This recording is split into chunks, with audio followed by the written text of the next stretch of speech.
The following is a presentation of iRacing.com Motorsports Simulations on LSRTV, the voice of sim racing.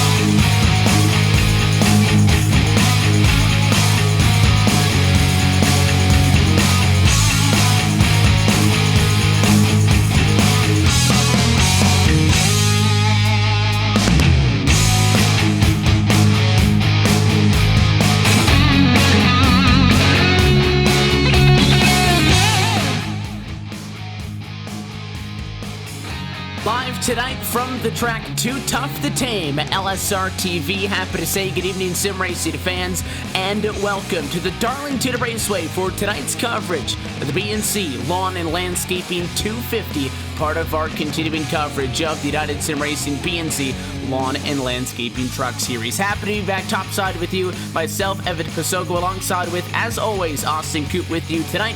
And downstairs, the lovely and talented Cisco Scaramuza pushing the buttons and bringing us to you tonight at LSRTV and iRacing Live. Tonight is Throwback Night, Coop, as we enter the 19th race on this 2017 campaign. And it's no doubt going to be fun taking a look at these trucks and the different paint schemes over the course of the race. But I think the race itself is going to be the obvious forefront of the conversation.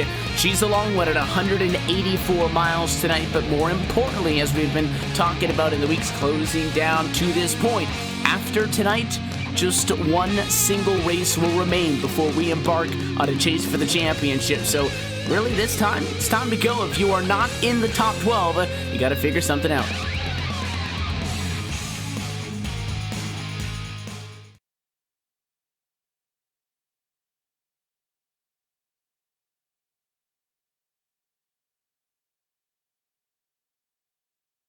We'll keep an eye on things as this race gets set to get underway. Just now under 3 minutes until these cars do head to the track. The drivers are working inside of their qualifying session. Let's talk about your updated championship standings through 18 races. It is Jamie Walker at the top of the pile, 13 points on top of Justin Michael, Greg Wall, Scott Simley, Aaron Bennett inside of the top 5. You've also got Seth Foudy, Michael Waters, Bobby Terrell, Robert Gillenwater, and Justin Kleber. They are your top 10.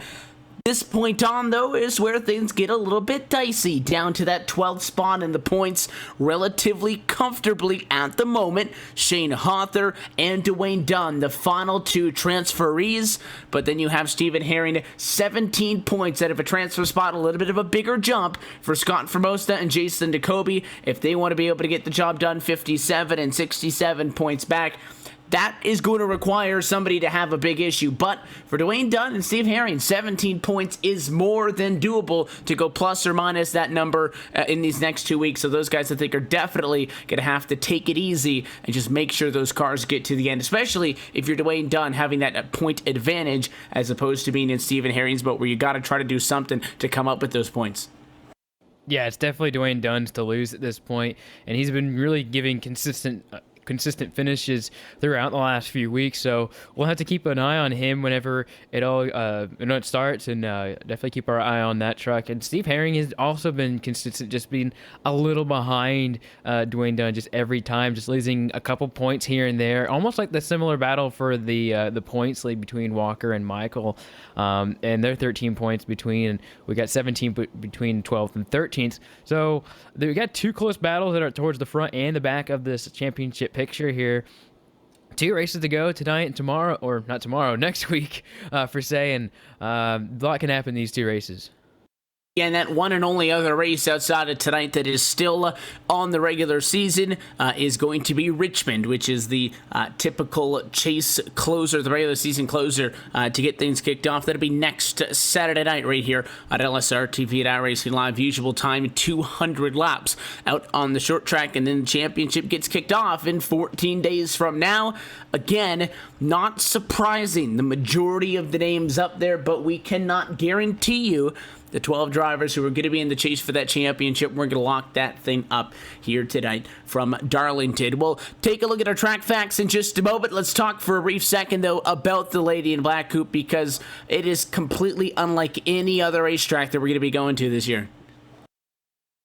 Oh yeah, most definitely. You have two completely different corners. You have the egg in turns 1 and 2, and then you basically have the top of that egg in 3 and 4. It's a lot more of a hairpin than 1 and 2. You can really go towards the top of the track, swing out, and then in turn 3 and 4, you really have to back her down quite a bit, especially in these trucks that like to really push in the corners.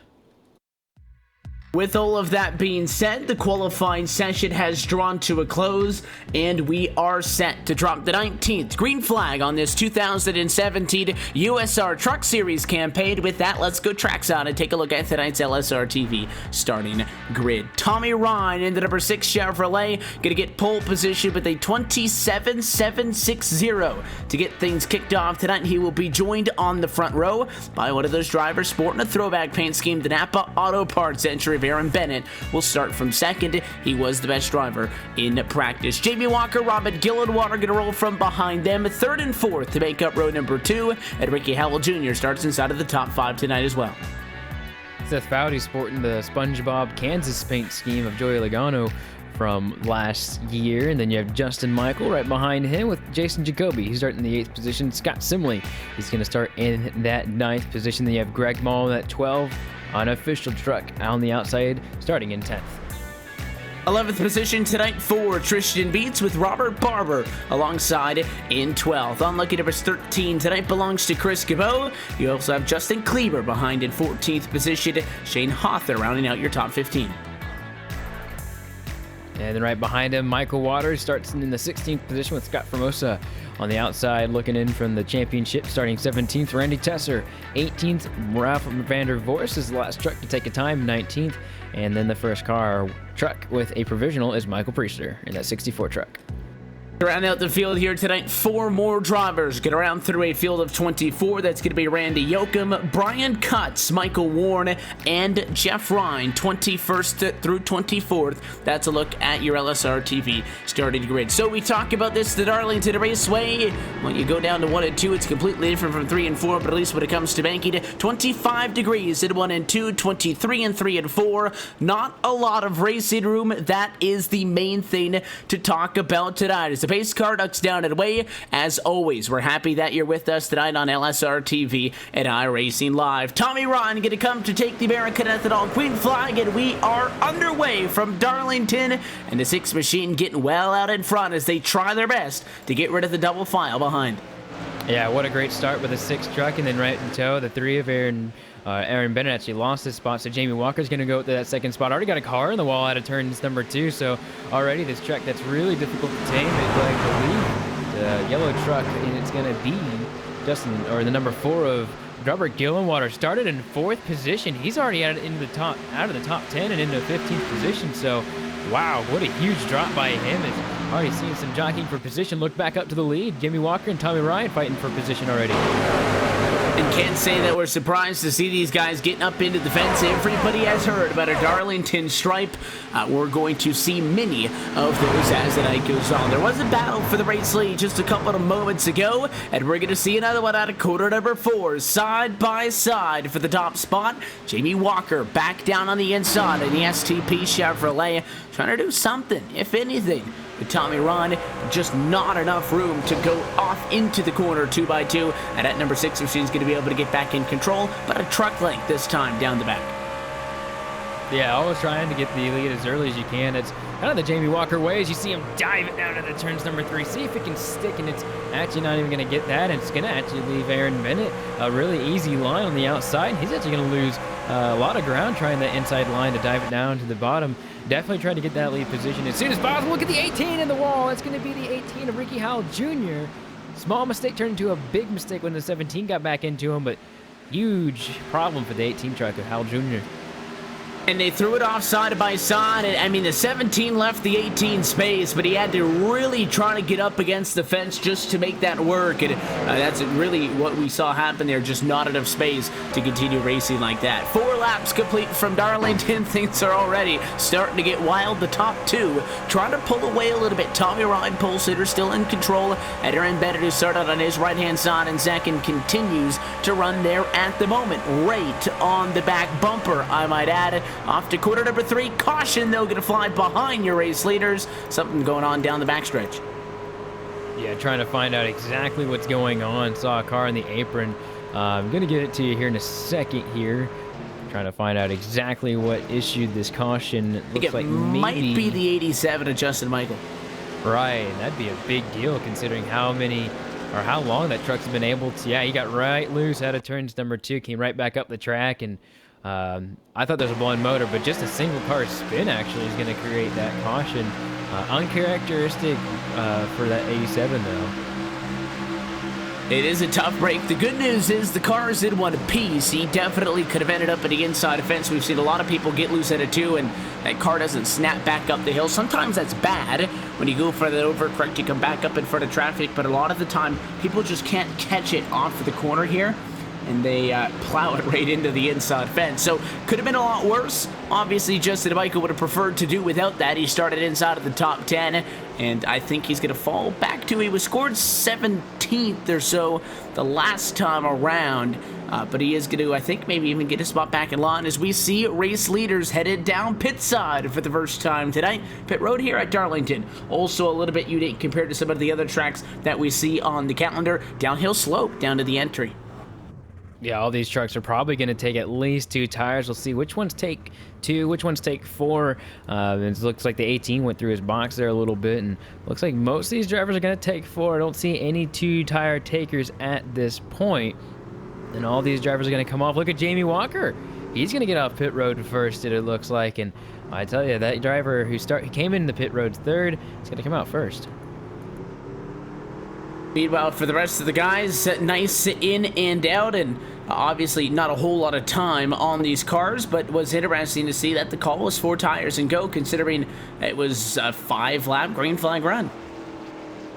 Yeah, with the way these trucks run, you just run so hard every single lap, and knowing that you're going to need these trucks, hopefully for a long green flag run.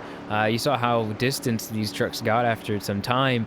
Definitely going to want those tires for the long run. 2 tires was going to work, but it would leave your truck a little bit imbalanced out of the turn. So I think 4 tires is good, especially since you get as many sits as you want. Might have been an opportunity that time under yellow for somebody who was rather substantially back in the pack to maybe stay out or go for the 2-tire call. Might give them the ability to make up some track position while the wear and tear on those tires wouldn't be that terrible. But it looks like, again, relatively most people coincided with the strategy. Again, the only people that are going to end up in front of Tommy Ryan, who came in as your race leader, was going to be, as you noted, Jamie Walker, who decided to come into the box, and he went with the 4 tires, but was just a little bit quicker. But you also had Justin Kleber in the number 93 Chevrolet, came down pit road, just didn't go into the box. And I think that with the 93 leads right now, if he came down pit road, it means that he's probably want to come down at the 1 to go. And the 33, just as we said that, looks like he's going to pull off and come in this time. So he'll take a bonus point and drop back deep in the pack. Still too early on for the 93 to want to push it. Oh yeah, and with under 10 laps under these trucks' belt, I think that's a really smart move. We've seen time and time again how that can really not work out, especially when you start on the bottom. You're gonna have to stay up there with a truck that does not handle as well as the other ones. You're gonna try and keep up with them, even though you're on old tires, and it's always a small recipe for a little bit of disaster, especially with as little of time these trucks have been on the track. So a good idea, I think, to come down, get fuel, get tires, and get all 4 tires all snugged up, and maybe see what you can do about trying a different approach to the track and seeing what you can do from there. So that number 93 is going to come down, obviously, with no rush to get back out onto the pit lane. He'll go 4 tires. He's going to go all the way to the back, though, and that is going to make your race leader the number 17 of Jamie Walker, who, if you tuned in on a regular basis on Saturday nights, you would know is no stranger to finding success in this series, but only 1 win so far on the season. And if you kind of put that up side by side with the 7 wins of Justin Michael, not necessarily as impressive of a stat for the driver who had some issues, brought out that yellow flag, and is going to restart back in the 20th spot. The pace car goes down very early here at Darlington, and his center recorders in 3 and 4. It's a big window for Walker to play with. American Ethanol green flag. He takes off about 2 truck lengths to the good as we get back and away. Yeah, 2 of the more stronger trucks actually get to kind of play around a little bit here. The 17 and the 6 of Tommy Ryan. And Tommy Ryan, he hasn't been up to the front hardly at all this last few races. I think he got a top 3 maybe 2 weeks ago, and since then he did a pretty darn good job last week, and he really looked hungry in this one. I mean, he was after the lead last time, and he's in the same position he was on the last start, in 2nd place after a few laps, and he's back there on the back bumper of Jamie Walker already, sucking up and getting really close. And 2 different lines between these drivers to the corners. It's really awesome to see that as the 6 is already really right there. And while there are 2 different lines, the problem is each line is about half a lane wide. So these guys would really like to just go 1 high, 1 low and try to do something with it. You just can't do that, especially on corner exit, or you throw it into the corner. A lot of the guys kind of diamond it. You really get right up to the fence in the center of the corner. There's not a lot of space, and that's why here you'll actually see guys get a run and back out of it. The best way to get it is to make the pass on the straightaway. Most people, at least at lap 12, 184, are not going to want to send off into the corner side by side at about 170 miles an hour. The battle for the race lead continues on. The 6 with a good look. He'll go to the inside, side by side for the race lead, but Ryan tucks back in line, just as we were kind of talking about. And Ryan gave him a slight bit of a nudge right there in the corner, and I think that really upset that 6's truck on the exit, and you're seeing the difference there. 17's actually pulling off. Something is an issue right there with the 17, and I don't know what happened right there, but I believe he might have let him go, but that's an interesting call to make, to let those 2 by, as they're side by side for the race lead. Number 1 of Jason Jacoby's now really close to Jeff Ryan, or Tommy Ryan. I'll tell you what, if those 2 guys battling for the race lead get tangled up in a couple of laps, he'll look really smart, but at least at the moment wanting to be a little bit conservative and back it out of it, and he's got a front row seat at the battle for the race lead at the moment, which is more or less all night long just been a 2-car battle at a time, as we see side by side once again, and Jacoby getting tucked back in line. The 17 with a run, lifts, drops back behind them. So that kind of gamesmanship, something that we're going to be seeing here all night long that we really don't see at other tracks. Yeah, and you can see that Jamie Walker had an ample opportunity to actually get on the inside of the 1 and didn't, and that's allowing the 1 of Jacoby to keep battling for this spot, as he's going to keep trying. He's going to keep trying that bottom line, and hopefully it's going to work. He just doesn't have enough grip down there, and he's had to slow down way too much. So that 1 truck trying to do everything he can in the 17 actually gives him a small push right there on the back straightaway. But what this is all doing, they're fighting and fighting and fighting. Look at all the trucks coming up behind him. Seth Bowdy, Aaron Bennett, they're starting to really catch these guys, and as close as they're getting up towards the front, the guys behind them are still catching them. Yeah, and that's the thing, is that 17 you've seen a couple of times now. Walker has gotten to the back of the 1 and could do something if he wanted to, but again, he's in 3rd because he didn't want to be a part of that fight. Side by side again, they'll drop back in line again. So doing this kind of racing up at the front of the field, no stretch of the imagination is going to tell you that that's the best way to get around this place, and that's why, as opposed to on that first run, well, it was a very short one, we already saw the leaders get out to almost an 0.8 of a second advantage on that first 5-lap stint. Almost that same distance now off of this restart. You've got 4th place, Seth Foudy, only 0.5 back. Aaron Bennett, 0.5 back as well, and as they go side by side for the race lead again, Jacoby right up on the door now, not going to be able to drop back in line. They'll send it side by side, and Tommy Ryan will let him go. Yeah, that was a little bit of letting him go and a little bit of pushing the corner a little bit. Jacoby really had it on the inside on the straightaway, and you can either continue to fight it or just live another day. And when they have 120, 150 plus laps to go, you would imagine that a little bit of give and take at this early in the game will actually help you out later.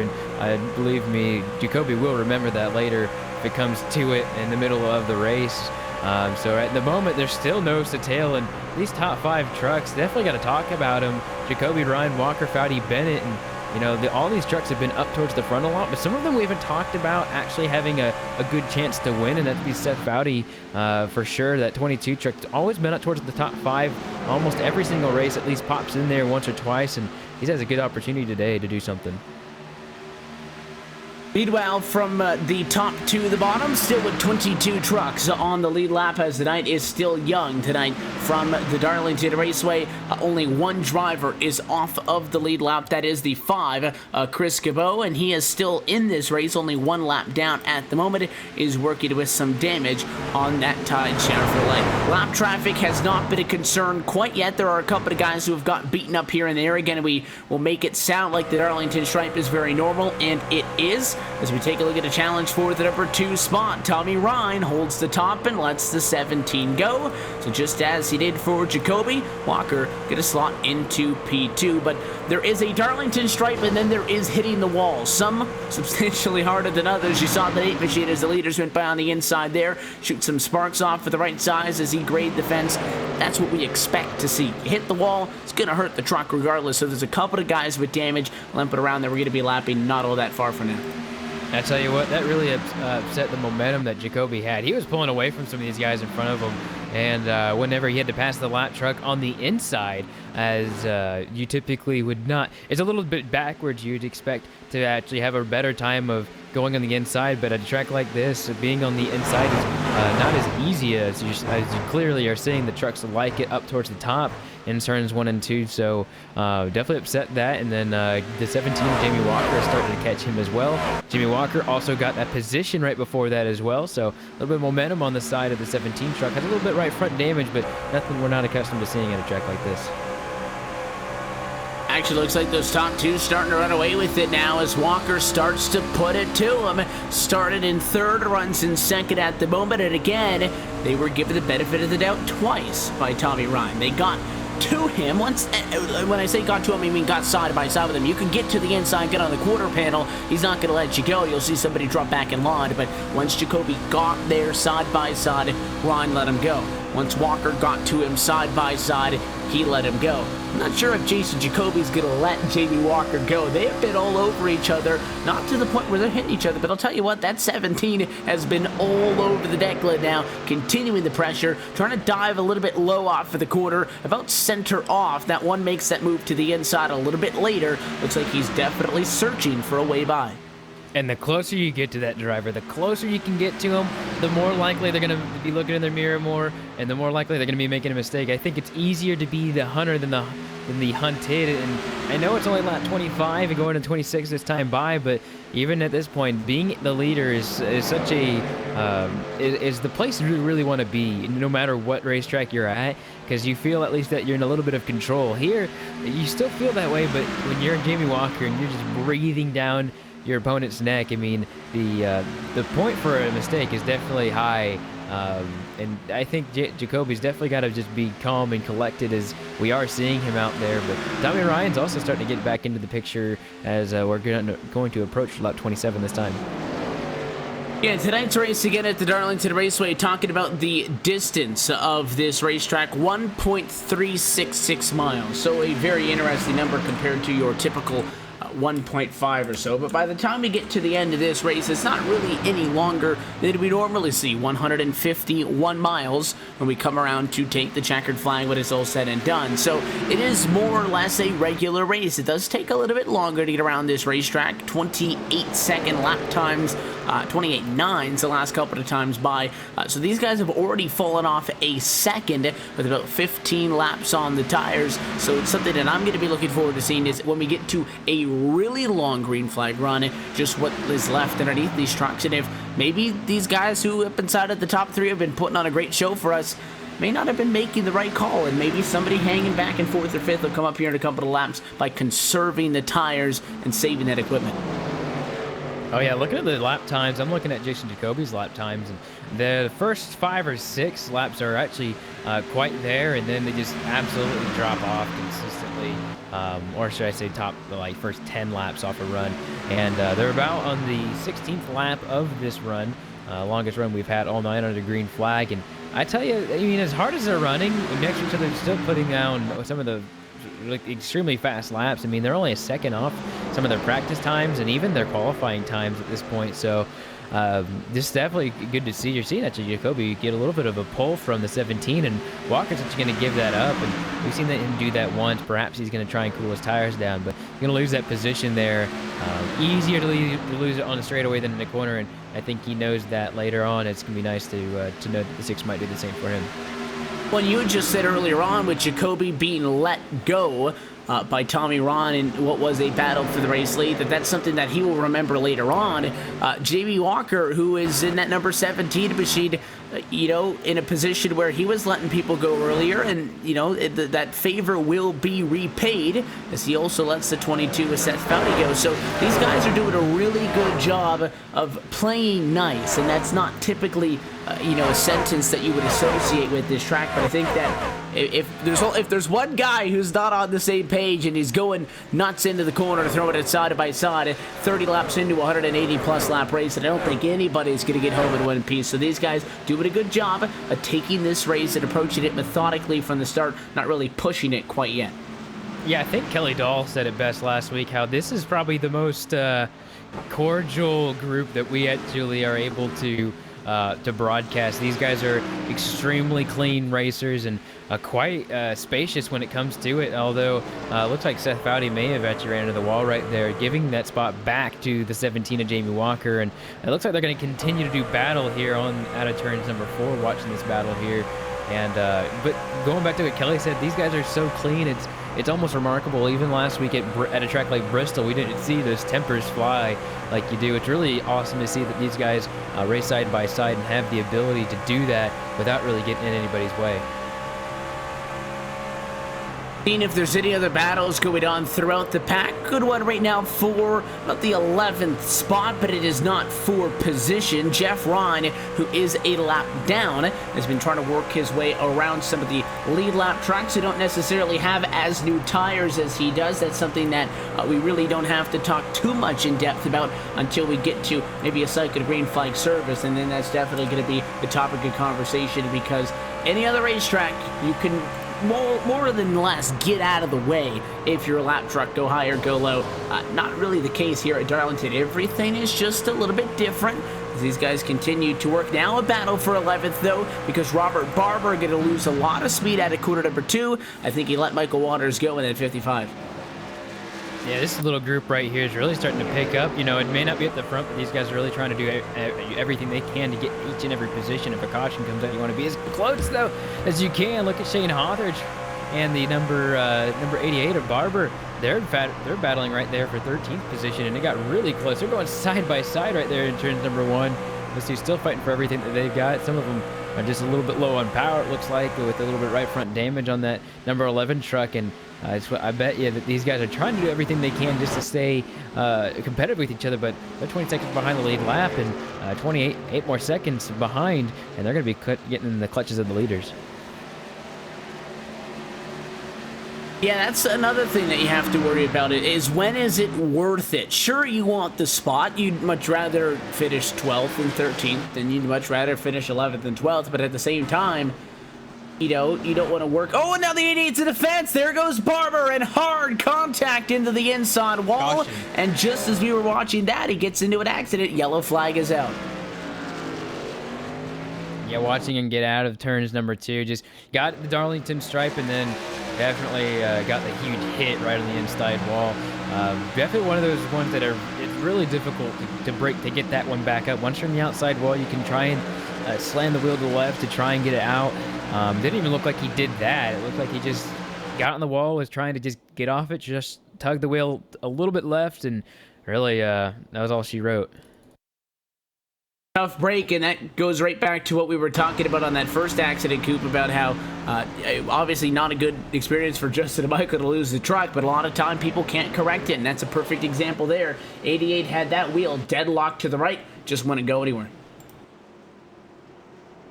And yeah, go back up to the front. Jason Jacoby and all the leaders, they're going to look to come down the pit road.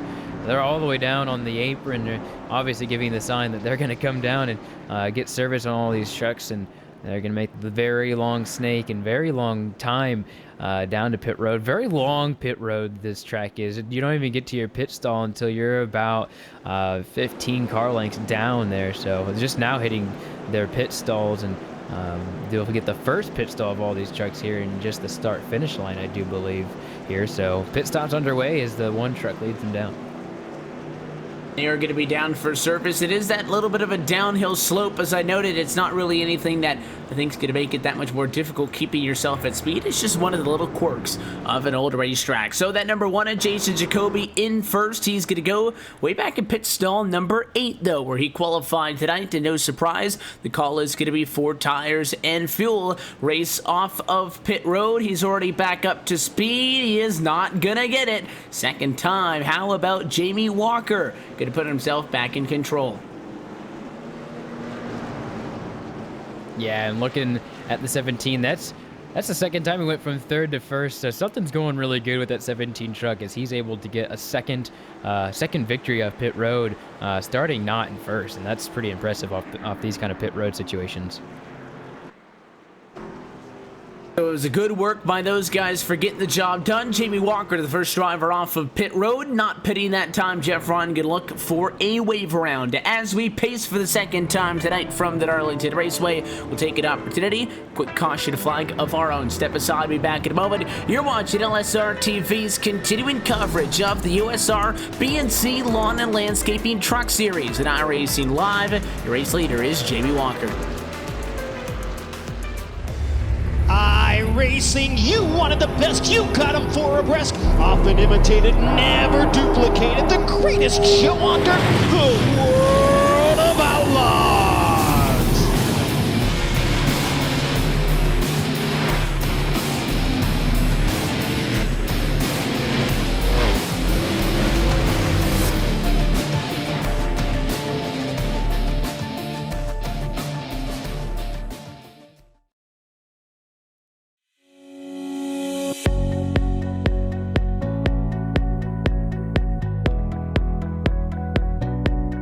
So obviously you guys have come from the virtual world to reality. What do you think about a sim racer coming in the real world? What were your expectations coming in? Coming from iRacing, a computer program basically down here to a real world scenario where you got all these guys with all these years and years and years and years of experience that are also using iRacing as a tool to come out and run against those guys and beat them and finish ahead of them and show them, there's a thing or two you might be missing is fantastic. I mean, that's a skill that I know I don't have, and I can appreciate it because I'm terrible at iRacing.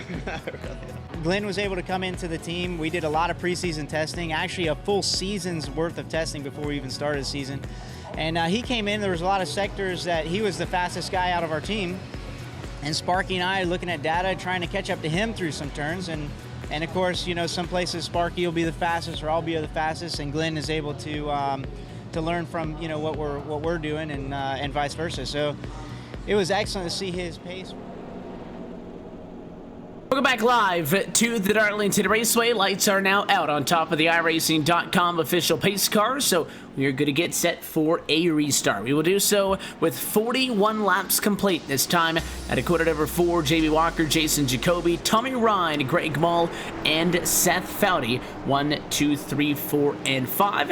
And the field going to be in the hands of that 17 machine, who again has a big window to go this time. He goes early. Green flag back away. That was the earliest we've seen any of these guys go, and he's going to get a monster lead here. And I tell you that Jason Jacoby, he's been real strong, but even a lead like that, he's going to really separate those two big time. So he's going to get these fields spread out quite a bit here. The one machine was able to do pretty much okay. He's about 2 truck lengths off in the number 2 spot. 3 wide, though, a little bit further back in the pack around the number 7 position, and looks like they're all going to be able to figure things out for the time being. The 87 and the 18 still side by side. Look at Ricky Howell Jr. coming from behind, in between the 87 and the fence. He didn't lift that whole center off of quarter number 4. It earns him that spot as he jumps up to 7. So the only driver that 3 wet was good for was Seth Foudy. The other 2 drivers, Simley and Justin Michael, backed out of it, hoping that someone else would do it first. It almost like a little bit of game of chicken. But all these drivers really experienced, especially Justin Michael, knew what you had to do, and kind of a surprising act. You know, for a driver to still be in the top 10 and for it to say this is uncharacteristic of him, it's pretty surprising. It just shows what you've been able to do. I'm sure he'll be able to get towards the front, but definitely that 3 wide situation could have been a lot better for him, but also could have been a lot worse as he's hunting down Ricky Howell Jr. right there in front of him, that 18 truck. That's about 2.2 seconds off of the number 1 position. Was a little bit of a fight just in front of those guys. Seth Foudy was a part of it. He and Scott Simley did battle, but the number 22 went out in that one, so he goes up to 5th. Simley gonna have to settle for P6. Tommy Ryan, your pole sitter, running in the number 4 spot, about a second off of the number 1 and 2 positions, where Jacoby and Walker continue to be all over each other. Yeah, I'm looking at those 2, but another driver who's just completely just torn up the track in a good way is that Greg Mull. He's just absolutely eating these guys' lunch from 10th, and he got so many spots on that last restart. I think he's just equally as far back as he started, and I tell you that the 12 truck, he's really just reeling these guys in, gating them lap after lap, and well, I'd keep my eye on that 12 car just as much as I'd watch those leaders right now. All over him still, and again, it looks like a pretty intense battle, and it is. At 17, pushing him off of the corner that time. Now back into turn number 1 they go. I don't really think Jamie Walker and Jason Jacoby are all that sweating this much. Lap 47, having a little bit of a fun maybe at each other's expense. Yeah, looking at just the way they're battling, get a little more space here, and looks like all these drivers have at least a 1 truck length between all their other competitors, but it's starting to get a little bit squished now with this lap truck coming in the way, actually getting it out of the way right now. Still getting some squash. 17 and 1 side by side. 17 looks on the inside just for a hair, just to see if he'll actually move out of the way, but not going to happen here at lap 48. As look at that Tommy Ryan, he's in the wall right there. Not what you want to see. It's his first Darlington stripe of the night. Just a means of the game here from Darlington, and yeah, Mull kind of interjected himself into this battle. The Utica Chevrolet really hasn't been mentioned all that much to the opening nearly 50 laps of this race. Started in 10th, has really methodically made his way up through the field, and he is right there. And I kind of like that strategy, not kind of pushing too hard out of the gate. Something that we had just kind of noted on that second or third stint of the race was, you know, how much are these guys attempting to conserve the tires for a possible long run. We haven't had to really see if anybody's going to have to go that route to this point. The runs haven't been that long, but if it does happen, the 12 might be in a great spot. Walker, bad exit, he lets him go, just like that. Greg Mull, race high, P2. I'll tell you, as much as Jamie Walker's been letting by, I'd say he's been letting every time he gets that lead, he's able to hold it for a little bit, lets them by, and then gets it back almost every single time. So I'd say the 17's doing something that's really unique here by letting these drivers by. But that 12 truck, he's real fast, and by letting him go, he's going to let him basically run really fast laps, as fastest laps he's probably ran all day trying to get these guys in front of him. Jason Jacoby, especially. These 2 trucks started 8th and 10th, now 1st and 2nd. Another truck I want to mention is that number 80, or that number 28 of Michael Warren, who started in the 23rd position. He's all the way up in the top 10 right now. Just cracked the top 10 just a little bit ago. 5 seconds back, still trying to get the next guy, Robert Gillenwater, but still big moves, actually. He just got passed by Aaron Bennett, so just outside the top 10 now. But that driver's doing a lot of work, too. Problems with the number 66 machine back in the pack. That's Ralph Vorstees into the inside fence right at the start-finish line. No caution. We are going to stay green as he went around coming off of quarter number 4. Got loose all by himself up into the fence that was right in front of the guys at the front of the field, and he came down in front of traffic. Got hit by the 22 of Seth Foudy, who also has damage in this one. No caution. We stay green, but at least one of those top 10 trucks ends up with damage. Yeah, I think he was just in the wrong place at the wrong time, 22. But as a 66 truck, you would think that he would be either higher up the track or lower down the track. He was just kind of like right there in the middle. Hard place to be, and a tough luck for both those drivers. One driver getting loose, one driver just being in the wrong place, wrong time. But definitely takes those two out of the big picture. Seth Bowdy's still somehow in the 8th position after that huge hit. I'd definitely keep the eye on that truck, because and he's almost gonna have another issue right here. Has to dodge the 3 truck. Definitely trying to play Minesweeper, that number 22, missing all the little bombs on the track. But 22's engine might get a little hot after this long run. That's always the biggest concern with engine damage. The 12 of Greg Mall hard into the outside wall from second. The Unical Chevrolet bails. He'll get down to the apron, gas it back up, and keep going. Again, no caution. That 12 didn't actually go around, but you'll get a second look at the LSRTV replay. Drifted too far up the hill, and once you get into the fence here, you get stuck up against it. Took him so long to get it off of the safer barrier. Tommy Ryan clipped him on the way by, and the 6 now going to have to worry about damage as well. Yeah, the only bad part about what happened right there was the fact the 6 actually got into him and got front-end damage. So that was almost worse for Tommy Ryan for both drivers, because if you get right-side damage at this track, I mean, it does hurt a little bit, but not as bad as if you get front-end damage altogether. Look at those two fight right now in the corner. 12's I don't know what the 12's doing. He's going all the way down to the bottom, very bottom of the track, trying to do something, but now completely is going to lose all the momentum he had right there. And not happy, I'm guessing, with what the 6 did or something like that, but it's real hard racing in the corners. So 6 has a little bit of damage, 12 has a bit of damage. Who doesn't have damage at this point in the race here, Evan? And we're only at lap 57 of 184, not even quite at the halfway point. And it's just something that it comes to be expected here from Darlington. So all of that really shook up how we were running inside of the top 10. Tommy Ryan's doing okay. He does have that visible right front damage, but I think the Northern Tool and Equipment Chevrolet more or less okay in the number 4 position. Here comes the 12 of Greg Mall coming up the inside of the racetrack. He's going to come by and get around him. So we've got a lot of guys with damage, and that 12 of Mall is one of them, who goes down below that white line, slides it into the corner to take that spot away, who now I'm sure would really like an opportunity to come down pit road, get some of that sheet metal knocked out. I think everybody, but maybe the first 3, really. And even one of the first 3, one of them's been the cause of one of our cautions. So I think only the front 2 have really been safe from anything, and they're somehow navigating around all of this lap traffic. Already to lap 60 if when we get one more lap here, and almost about halfway. And caution does come out on the back straightaway. Leaders had to really bail on that one, and the one's going to get a lot of... Actually, leaders now have damage. I jinxed it, and the 88 was around. That's Robert Barber. He came right back up in front of traffic. I believe that's the second time we've seen that 88 find problems in quarter number 2. And again, the same scenario. You hit the wall off at the corner, and it snaps down so quickly, you just have no time to react, and that car just noses it straight into the fence, almost the same spot as the last time around, and that might all but end his night, as he's going to have to take the virtual tow back pidside. Yeah, I got a blown engine on that one, and it's so closely...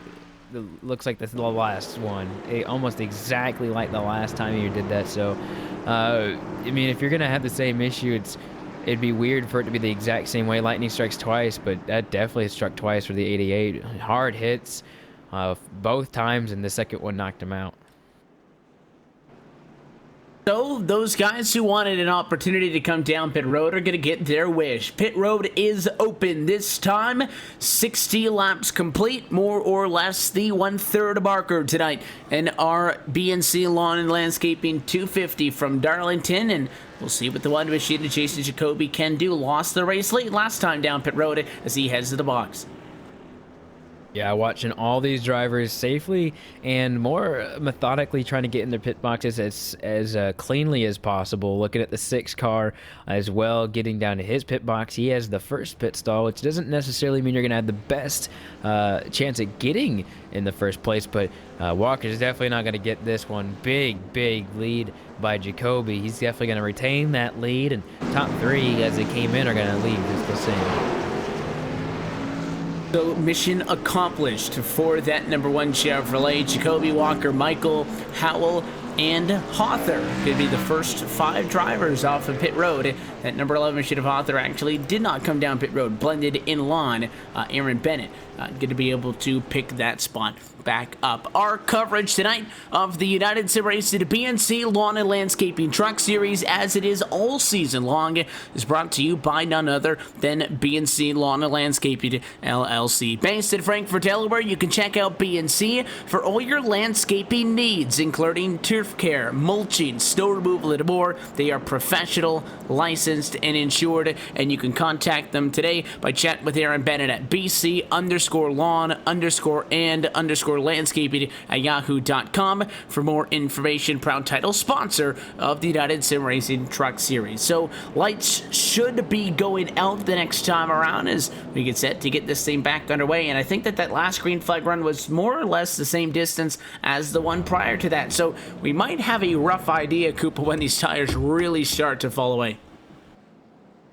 Yeah, you can almost measure it by the cautions and measure it by the amount of how often these guys are going to get in the wall. It might have been a tad longer than the last one, but very similar, like you just said, of the distance of the green flag run. And I expect that the green flag runs are only going to get longer from this point on until we get to maybe the very end, just because the trucks are starting to get a little bit more damaged as they keep running. They're starting to get into the wall a little bit more, starting to hit each other a little more as the racing action.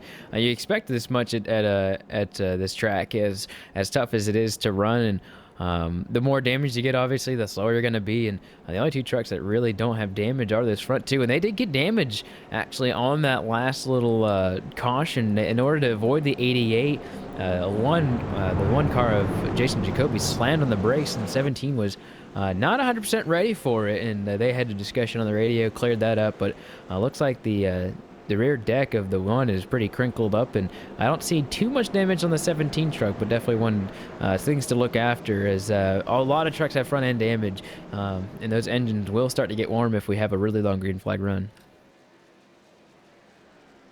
Looks like we'll have a total of 16 trucks on the lead lap for the restart of the 23 that started this race. We'll take a complete look top to bottom of just a little bit here at our iRacing Midway race break, but looks like maybe 4 drivers not on the lead lap that are still on track, and about 3 other trucks that have gone behind the fence tonight. As that number of trucks on the lead laps begins to kind of dwindle away as the night goes on, space on the racetrack frees up just a little bit. The odds of getting longer green flag stretches into the night grow, obviously, as that space is cleared up. So the base car going to go back off and away. What does Jason Jacoby decide to do? At this point on the last one, 17 was already gone. He holds it back. Green flag flies, and a great jump by that 1. Yeah, that's the biggest jump we've seen all night. The 2 behind them are 2 by 2, and 87, 18 side by side. And the 18 had a quite the run-in on the outside line, in the wall, I should say, first few laps, and has actually had a huge rebound since then. Look at the 87 get super loose out of turns number 2. And you can see the deficit of time that's going to do for that truck. Big space between the 17 and himself. We've seen the 17 and 87 do a lot of battling in the last 8 or so weeks. Definitely came into the peak about 2 weeks ago when they battled at the road course that was the Glen. But here, look at the front again. The number 1 and 17 getting really close together. Battle for the lead starting to shape up once again, as it always has been. Yeah, the battle for the race lead has been an ongoing thing all night. I don't think we've seen the control car. I think the biggest gap actually we've seen out of them is right off at the jump. They get that 3-4 truck length advantage. That's about it. I don't think we've seen somebody pull much more than maybe half a tenth, or rather half a second at any given point, because the front you would expect to be the best place to be. You got clean air, you can set sail. Not necessarily the case. First place has been under attack. All 66 laps so far to this point, and it is a 3-way dance for the top spot. Walker there in second, but also Justin Michael from 7th. Yeah, Justin Michael had his issues earlier, and if you're going to have a big issue, you might as well try and have it early, if you're going to have it at all. And 17 or 87 was our first caution. Because of that, I think he's maybe been able to regroup, and look how close he is to the back bumper. The 17 almost actually hit him right there in the middle of the corner, which is not a place you want to go, and he's going to let him by at 17. And, you know, we've seen him do this so much, and I think our producer gave us a little message that the 17 truck wrecked out last year. I don't think he wants to do that again, and especially at a track like this where if you just stand up to the end, you're probably going to get a really good finish. So definitely keep that in the memory bank for that 17 truck. Just wants to probably survive this wreck when it comes to it. Trying to see if anybody else has any notable damage. Big slide that time at a 2 by Justin Michael. The back end started to push out a little bit, and he had to step it down about a lane and a half to be able to gather things back up and hang on and keep on going. But the cars look relatively okay. The trucks are in pretty good shape. Battle right now for 4th position. Ricky Howell Jr. going to make sure that he lets that 3 go. Aaron Bennett going to go 5th to 4th, courtesy of a nice run off of corner 4. Yeah, and the 3 car gives a little wave out of the window on the, basically on the mic, really, but tells the 18 an appreciative thanks there for letting him go, because that could have been a little bit more difficult to make that pass in turns 1 and 2. So a lot of giving and not a whole lot of taking at this point in the race, unless you're up towards the very front. So 3 gets another position, 18 loses one, but still in the top 5 for that 18 is Greg Mull's actually now in the hunt for him right now. And Greg Mull, another name that we talk about a lot here on Saturday nights, and somebody who can put that truck in victory lane on any given evening. It looked like earlier on in this race, but he charged all the way up to 2nd position. That tonight might be another one of those Greg Mull kind of nights. Got to win earlier on this season from the Auto Club Speedway. Absolutely nothing like Darlington, but that 12 machine knows how to get the job done, doesn't matter where we are week in and week out. Stuck behind that 18 Ricky Howell Jr. that began the 18. Let Aaron Bennett go after Bennett got that huge run off of 4. So Mull knows that the 18, they won't wreck each other battling for the spot, but obviously the objective first is to get a run and get up next to him. Yeah, and these guys are getting so spread out. The only 3 cars that aren't spread out is your top 3.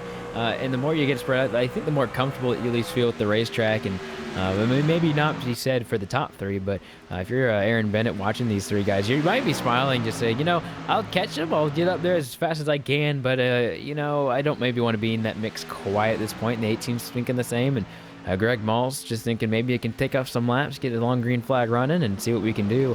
A lot of these drivers are thinking that. I'm sure in the top 7, outside of the top 3, you're thinking that, and anybody behind for sure is look at the 17 or the 12 and the 18 doing battle side by side. 18's probably gonna have to get this one up as well, as he got real loose out of turns number 4, and then the number 4 behind them is also gonna be in tow, and just like that, 18 loses another position. Greg Mull in the top 5. It was a nice move. Greg Mull made the charge forwards, had that problem with the outside wall. That's really the only reason why he dropped back. It's not like, he used up the tires and started falling back down. So this is a good sign for the 12, at least telling me that by the fact that he's able to, continue to make passes, Coop, that truck isn't hurt too badly. Yeah, and it just surprised me. He did get that right side damage, but when he got ran into, I was a little worried, and I was worried about Tommy Ryan the most, and he's all the way back in 14th. I would assume that he stayed in the pits to try and get that damage fixed. Definitely is the case at this point, and that definitely had to pay the price for that one. But 12 of Greg Mull definitely came out of that one easier, and then you got to think about the other driver. Look at the 3 truck. We talked about the top 3 wasn't getting that spread out. Well, it's definitely changed since the last time we talked about it. Shift those 3 to the 2nd, 3rd, and 4th position as Jamie Walker's leading this next little small group. 3 of Aaron Bennett was right there in the deck lid of the 87 of Michael, and now it's spread out a little bit more. Almost at the halfway point, about 10 laps from that point, and as noted earlier, we'll take a look top to bottom and break down what we've seen in the opening half of tonight's B&C Lawn and Landscaping 250, and to predict what we expect to see from that point on through to the checkered flag. But right now, working lap number 76 of 184. This may be the biggest race lead we've seen all night at 0.6 of a second between Jacoby and Walker.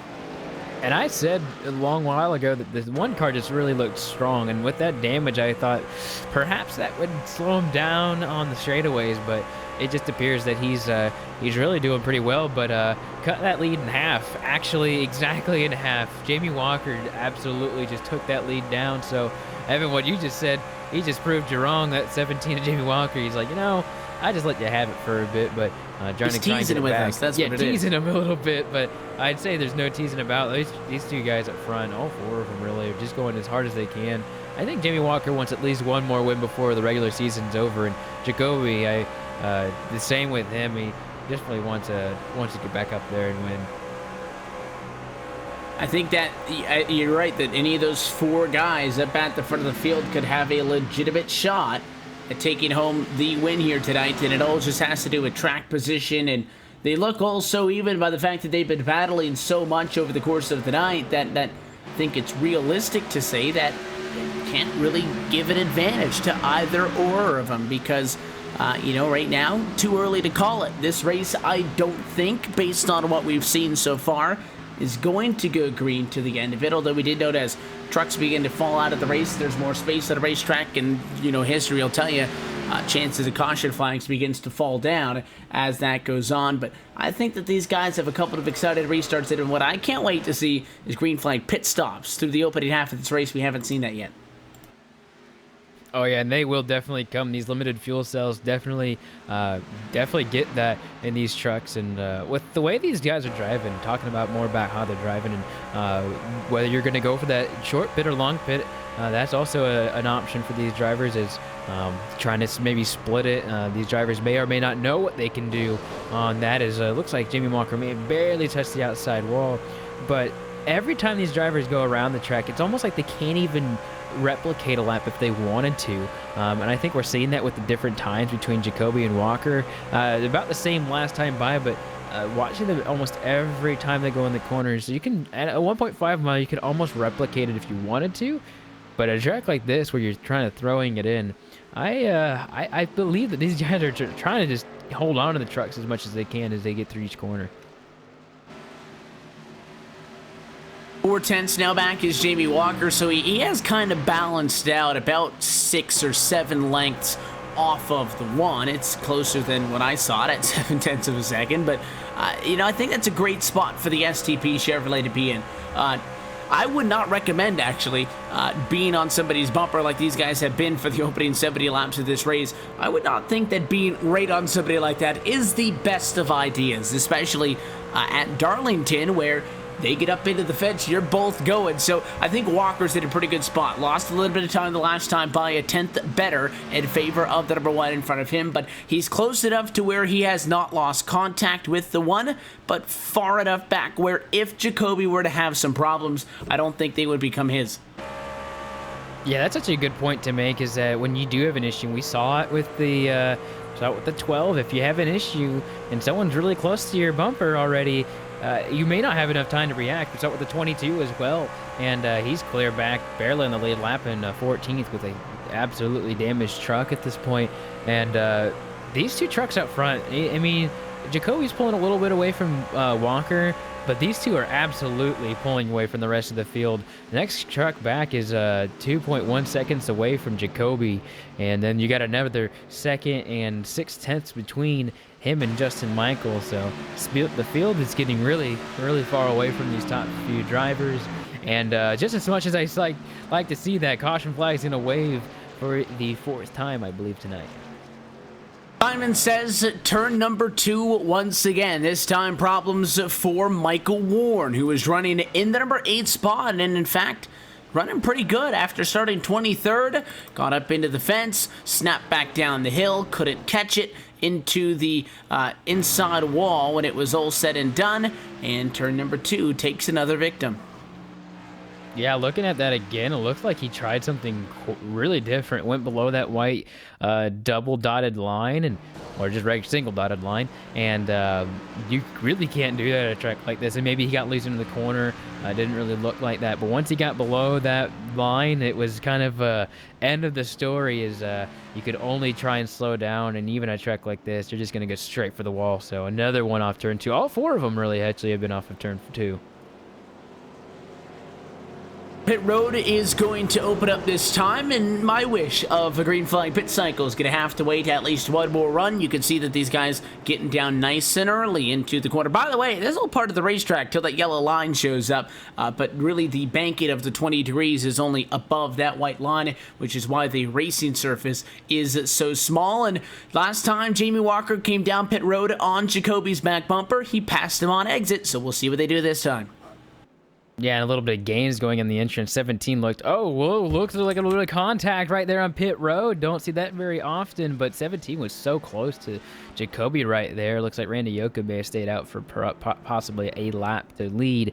But that's going to give Jacoby a big gap. Maybe, perhaps he brake checked him. I'm going to have to watch that one again, but definitely a huge gap. And 18, once again, has to readjust his truck in the pit stall.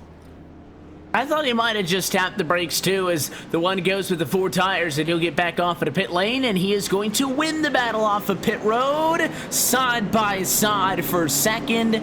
Jamie Walker got it over top of Greg Mall, Aaron Bennett, and Robert Gillenwater, who will become your top 5 off of pit road.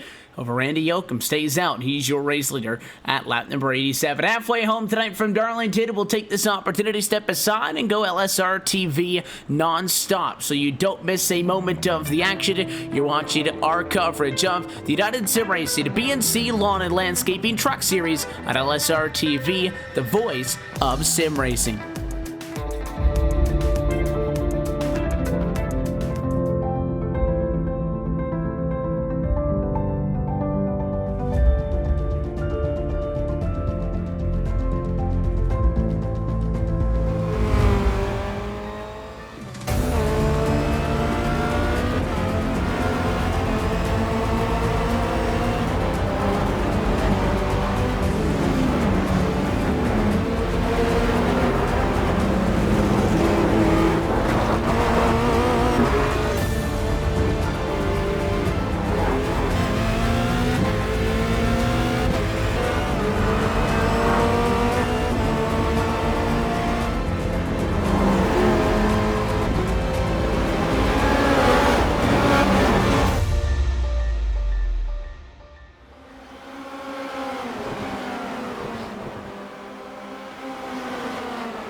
Back live from the Darlington Raceway, just crossing over the halfway point. The lights, though, back off on top of the iRacing.com pace car. We will take a look at your running order, top to bottom, in just a moment after this race gets back under green flag conditions. Happy that you're with us tonight on LSR TV and iRacing Live. Evan Pasoko, Austin Coop, topside with you, with Cisco Scarbuzza downstairs, as always, for the 19th race on this 2017 USR campaign. Tonight, the penultimate round on the regular season.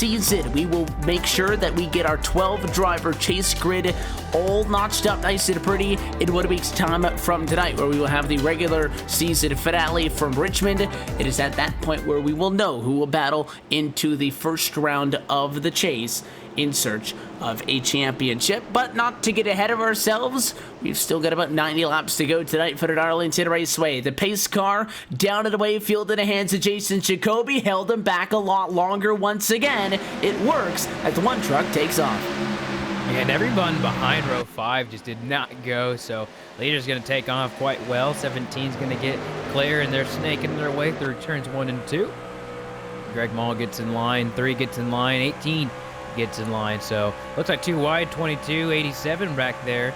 Those two trucks a little bit of injured, and a little bit of misfortune happened to the 87 to get himself back there. Still looks like a pristine truck, but look at the 822 on the outside. Huge damage on that truck, and still able to keep up there.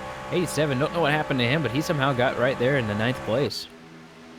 Yeah, not a bad deal, working his way up through the field, and there's been a couple of guys here and there who have gone up and gone down, but overall tonight really hasn't been all that crazy. Out of the 10 drivers who started inside of the top 10, 9 of them still run top 10, all with the exception of that 11 of Shade Hawther, who started 15th and runs to 9th. The odd man out, Tommy Ryan, who started on pole position in that number 6 machine a while ago, had some issue with that truck, came down to pit road, and he did not go back out on track, was not involved in an accident, so there was no reason for it to come up on our radar per se, but that truck did come down to pit road, and he went behind the fence. His night is done under his own power. So, with that, he falls well outside of the top 20. Not going to be the night that it could have been after starting on pole position, and open up the door for Hawther to come inside of the top 10.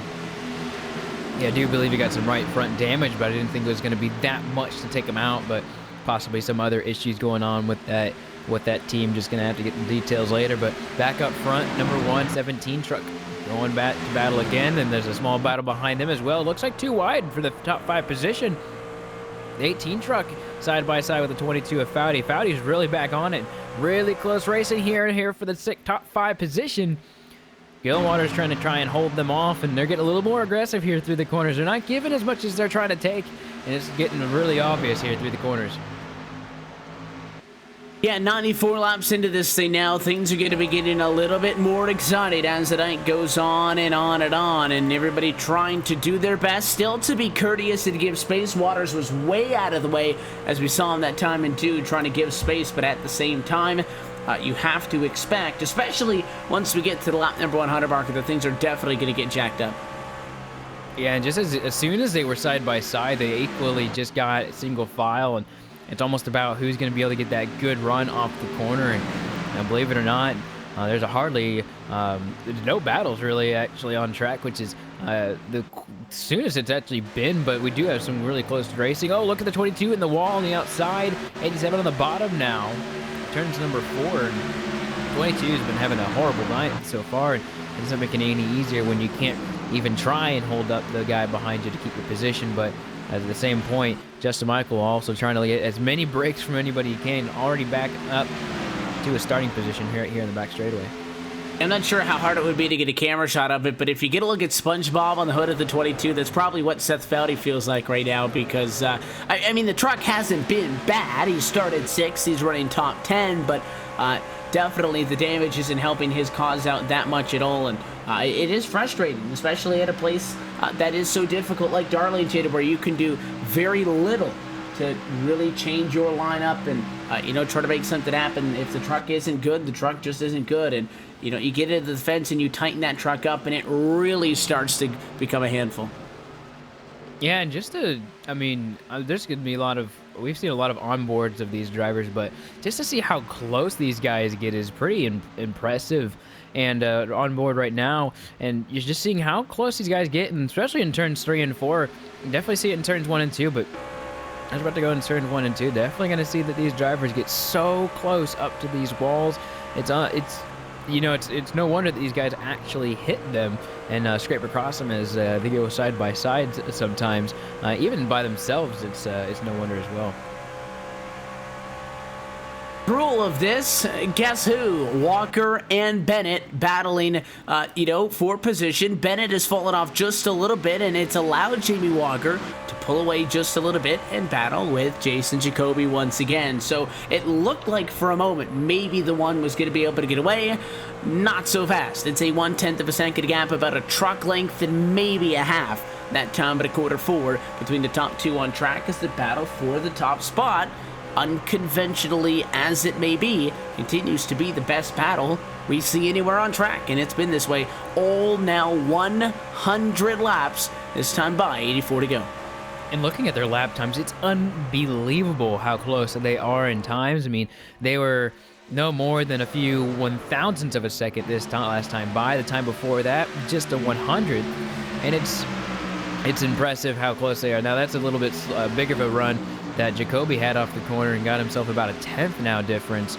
As you're seeing, Walker's actually going to be a little bit lower off the corner here. Whether he's going to get the launch that the one can get, it's going to be the big difference. But it's just kind of like one gets a little bit, the 17 gets a little bit, and it's kind of been that way all night. And for the 17 to really have a shot at it, he's either going to have to try a different line or just keep running harder. And at this point, he's actually losing a little bit more per lap to the 1.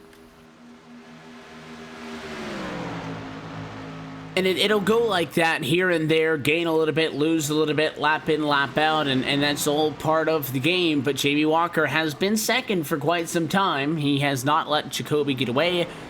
But you have to now start to wonder, as we are very quickly going to start to run out of laps, how good is that 17? Is he intentionally just hanging out in second? Or can he just not get that little bit extra that he needs to get up to the 1? I think it's the first of the two, to be honest, with the way he's been giving everybody's positions and spots. It's no stranger to being wrecked since he got wrecked, or no stranger to being up here, but since he got wrecked last time, and perhaps he's just being a little bit more conservative. But there is a point where you got to think, well, I'm 5/10 in front of the next guy behind me. You don't want to have too big of an issue going into these, but I definitely want another win, I'd say. But leading the points and having a few positions in front of Justin Michael, perhaps he's not terribly concerned about winning, but if the opportunity presents itself, I'm sure he's going to go for it. With all of that being said, 100 out at 80 laps to go this time by. Now that guys have kind of spread things out just a little bit, let's take a look at our iRacing, a midway race break brought to you by iRacing, the world's premier online racing game with professionally organized racing from NASCAR, IndyCar, IMSA, World of Outlaws, and many more. Jason Jacoby started 8th, but he has quickly become the control car in this race. That number 1 Chevy out in front to the tune of 0.3 of a second over Jamie Walker, who runs second. Aaron Bennett nice and quiet behind them in third, about a second off. Greg Ball and Robert Gillenwater through to the top 5. Justin Michael started 7th. He is now 6th. And Seth Bowdy, who started 6th, runs behind him in the number 7 spot. Ricky Howell Jr., solid run, hanging on to a top 10 spot in P8 at the moment. Scott Simley runs in 9th, and then the lone driver who started outside of the top 10, who's inside the top 10, is Shane Hawther, who has slipped a little bit since we last checked in, rounding out our top 10. Justin Kleiber up a few positions, is in 11th place with Tristan Beats. He's in that 12th position. Michael Warren up 10 positions from the start, still in 13th place though.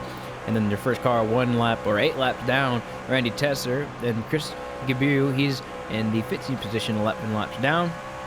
Michael Warren also the same amount of laps down, 16th. Michael Waters in 16th. Ralph Vander Voort, he's in the 17th position.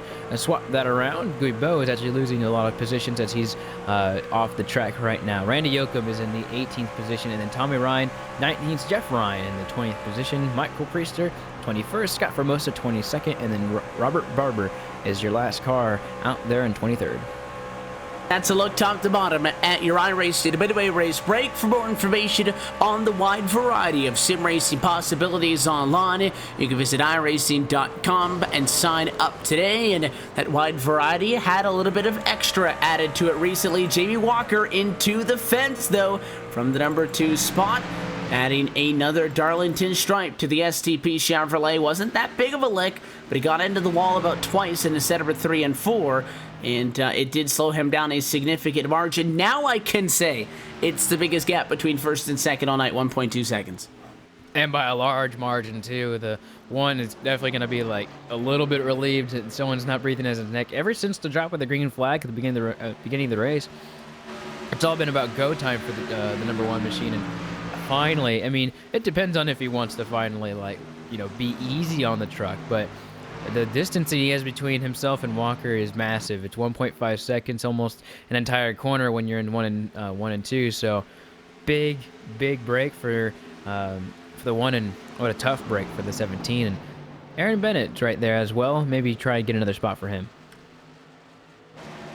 12 drivers, that's it, left on the lead lap at the moment. The 33 and out of the 93, Justin Kleber into the wall that time. But at 2, I was just taking a look to see if anybody was having some problems. Just as I took a peek at a 93, got into the fence at a quarter number 2. And anytime you get into the wall there specifically, based on our track record so far tonight, you have to be a little bit extra cautious with trying to get that truck back under control. But he will be okay. 19.6 seconds off of the lead lap. Something else that's interesting about those lap cars, as you noted, Coop, on that midway race break, is 13th first driver off of the lead lap is Michael Warren. He's not even on track. There's I think only Waters and Vorsty in 14th and 15th who are not on the lead lap but are actually on track. So the concern for Kleber would be obviously not to lose your lead lap status and not want to fall back on a lucky dog spot, but there is no lucky dog at the moment. Waters would technically be it, but from 11 laps down, it's going to be a long night of yellows if he's going to have enough to catch back up to us. So Kleber not really in that bad of a spot, but if this long green flag stretch does continue to stretch into the longest one of the night, he is going to have to start worrying about maintaining that lead lap status. Yeah, and he actually just destroyed the wall right there at a turn number 4, so not making it any easier, making it actually easier for the leaders to catch him. But it's going to be a little bit of an uphill battle for that 93, and a lot of other drivers that are still out there trying to get as many positions as they can. Michael Waters actually trying to pass him right here into the corner, not for position, but just trying to get himself asserted there. Look at the battle for third place right now. Aaron Bennett, Greg Mall actually just got right by him that time, so Greg Mall having a little bit of resurgence right here, and definitely looks really strong. And took a little bit to get around him, but once he got by him, he started to sail away. Yeah, that's absolutely the goal, is to just take off and get going, and it has become very quickly quite interesting what's kind of happening with this race. The 93 of Kleber into the fence again, the 2. I think that he's really starting to struggle with that truck, but for Jamie Walker, I didn't think the hit was that bad. But he has lost an additional half a second after, it kind of looked like that he gathered that truck back up. It's now at 1.7 seconds. So Jacoby's got to be loving it, because not only has he been out in front of all of this, but I'm not even sure we've seen that one machine get into trouble tonight. Front end of the truck looks good. Back end of the truck looks good. Maybe a little bit of damage on the right front, which I think is basically mandatory at Darlington, but that one has been very cool so far tonight. And we were kind of talking about if Walker was hanging back, trying to stay second. I think that 17, if he was holding back, he's got to pick it up now, because he's really starting to sink. Yeah, I do believe we have one truck coming down pit road. That's going to be Aaron Bennett. He's going to be the first one to really break the cycle of a non-stop green flag action. And so this 3 truck's going to be the first. I mean, if you're not in the front and you want to win a race, you got to try something completely different. So Aaron Bennett, number 3 truck's going to lose a lot of spots, but he's going to need new tires, and he's going to be the first one to take them. And the short pit should maybe just give him an advantage. We'll see what happens. The number 3 down to the pit lane. You would expect the rest of the race leaders to follow through. Jacoby knocked down Walker, Mall. Doesn't look like those guys have necessarily picked on to the clues. So we'll see if this trip down pit road's going to help him in the long run. Left side tires on. Right side tires going to go on as well. It is going to be a 4-tire stop, and he is going to get off and away. So well executed for Aaron Bennett. He is now going to be back out on track, running those optimum lap times, while the guys out there on old tires going to be driving significantly slower, and we'll see how long it takes the rest of these guys to catch on and get down pit road. Still nothing from P1 Jacoby. Yeah, and the advantage for that 3 truck is going to be is if these guys have to take one. Everyone out there is going to try and at least take one stop the rest of the way. Aaron Bennett's going to have to take another stop regardless. His fuel tank's not large enough to make it the rest of the way. He can't Iron Man it, but the other guys are going to have to take one stop too. What everyone else is thinking and what they're staying out for is possibly, now Justin Michael did come down as well that last time by, and he's going to be significantly farther back from the 3. What these guys are thinking is if they take two stops, they're going to be faster than if you take one stop and have those old crummy tires. So definitely thinking about the number 3 and the 87. They're taking that alternate strategy at this point. 18's coming down as well, so definitely going to have to think about maybe the rest of these guys are going to come on board. And it'll be interesting to see if what Bennett did actually becomes a short pit, because typically when somebody from inside of the top 5 comes down, everybody else is going to come down at the same time. But Jacoby, having none of it, he continues to stay out there on the racetrack, and problems. Caution flag is out. Right in the cycle, it's the 99 at Tristan Beats. Looks like the 33 was just too fast at that point and turned around. The 99 at Tristan Beats. Actually, it looked like Beats got... It was all by himself, it looked like, at that point. Definitely going to have to take a couple looks at it, but looks like he didn't even really get into him that much. Looks like he's already sideways by the time he caught him. Yeah, just maybe one of those issues where somebody was already going around and, by the time he got to him, maybe just finished him off. You got a second look at that one. Unless it was the air that sent him around, I don't think they got into each other. I think that was just turn two, being turn two. It was really close, but it did not look like there was any contact that was visible between the eye, but sometimes the hit boxes do reach out there, but did not appear. Maybe the air got between it, and nevertheless, that was definitely the corner that's been eating these guys alive, but those guys who did not want to see it were those guys who pitted. That would include Justin Kleber, Aaron Bennett, Justin Michael, Ricky Howell Jr. They'll stay out, get their lap back, but they're going to be behind these guys. Back down pit road they come once again, led by the 1, the 17 in second. Curious to see if Jamie Walker is going to have any available repairs on that truck, and if so, does he decide to stay in the box a little bit longer to get those fixed up? All the way down to pit stall number 8 for Jason Jacoby. He is into the box, and again, keep in mind, just before the caution, we saw a couple of guys kick off the cycle to pit service, so it'll be kind of a bad luck for them if they had lost that lead lap status in trying to get things back on, but I think that Aaron Bennett might just benefit, go to the top spot for those drivers who are down pit road. 4 tires and gas for Jacoby, and he will easily get that off of pit road. Yeah, definitely a lot easier that time by, and didn't have Walker breathing it down his neck this time either. But Robert Gillenwater, look at him. He's in 3rd place. We haven't hardly talked about him all night. Was kind of outside the top 5 for the better half of this race. Well, the earlier half of this race. Now we're getting to the later stages. 4 cars starting to thrive and kind of be the late surprise bloomer. Yeah, Jacoby winning the battle off of pit road, but he's not going to retain the race lead. A couple of guys stayed out. Greg Mall going to be in this time. Tristan Beats, who was involved in the accident, down pit road this time as well from the lead lap. Justin Michael is going to, so talking about what was going to happen here with Aaron Bennett. So what happens is that 3 did lose his lead lap status. Coop thought he might have been able to get that lap back before the yellow came out, got back in front of the leaders. If he was on the lead lap, he would have been able to just get things right back underway. That's not going to happen. So both he and Howell got stuck a lap down, and Justin Michael as well. So they are going to neglect to pit this time because they had just gotten service. Now they are between your race leaders and a pace car. So they'll get away by at the 1 to go, get back to the lead lap. But they are going to be on old tires, and they are going to be at the end of the longest line. So tough break. Especially for Aaron, who was the very first driver to come down pit road. So he's going to be the oldest tires of any driver out there. And he's going to be trying to fight guys behind him who has fresher tires than him. Not only that, is the guys in front of him are going to even have even fresher tires. So, really, really bad spot for the 3 car. He's going to try and figure something out. I mean, he only has 1 or 2 laps difference between the guys in behind him, but that's still it's a pretty big deal when it comes to how these tires wear. Each lap really makes a big difference. See if the lights will go out on top of the pace car this time around. If they do, we kind of hit the reset button. That was more or less to the point that I was talking about early on of actually getting through to a green flag so I could pit service. Got a couple of cars in, didn't necessarily happen with everybody else, so service going to be completed out of the yellow here, but as we get set to go back green, only 60 laps to go in this race from this point on. That's about the length of 2 runs that we've seen so far to this point. So Walker didn't stay in to get any additional damage fixed. He's going to be second. I think that if he was hanging back, he's going to have to get going now or he's going to lose it.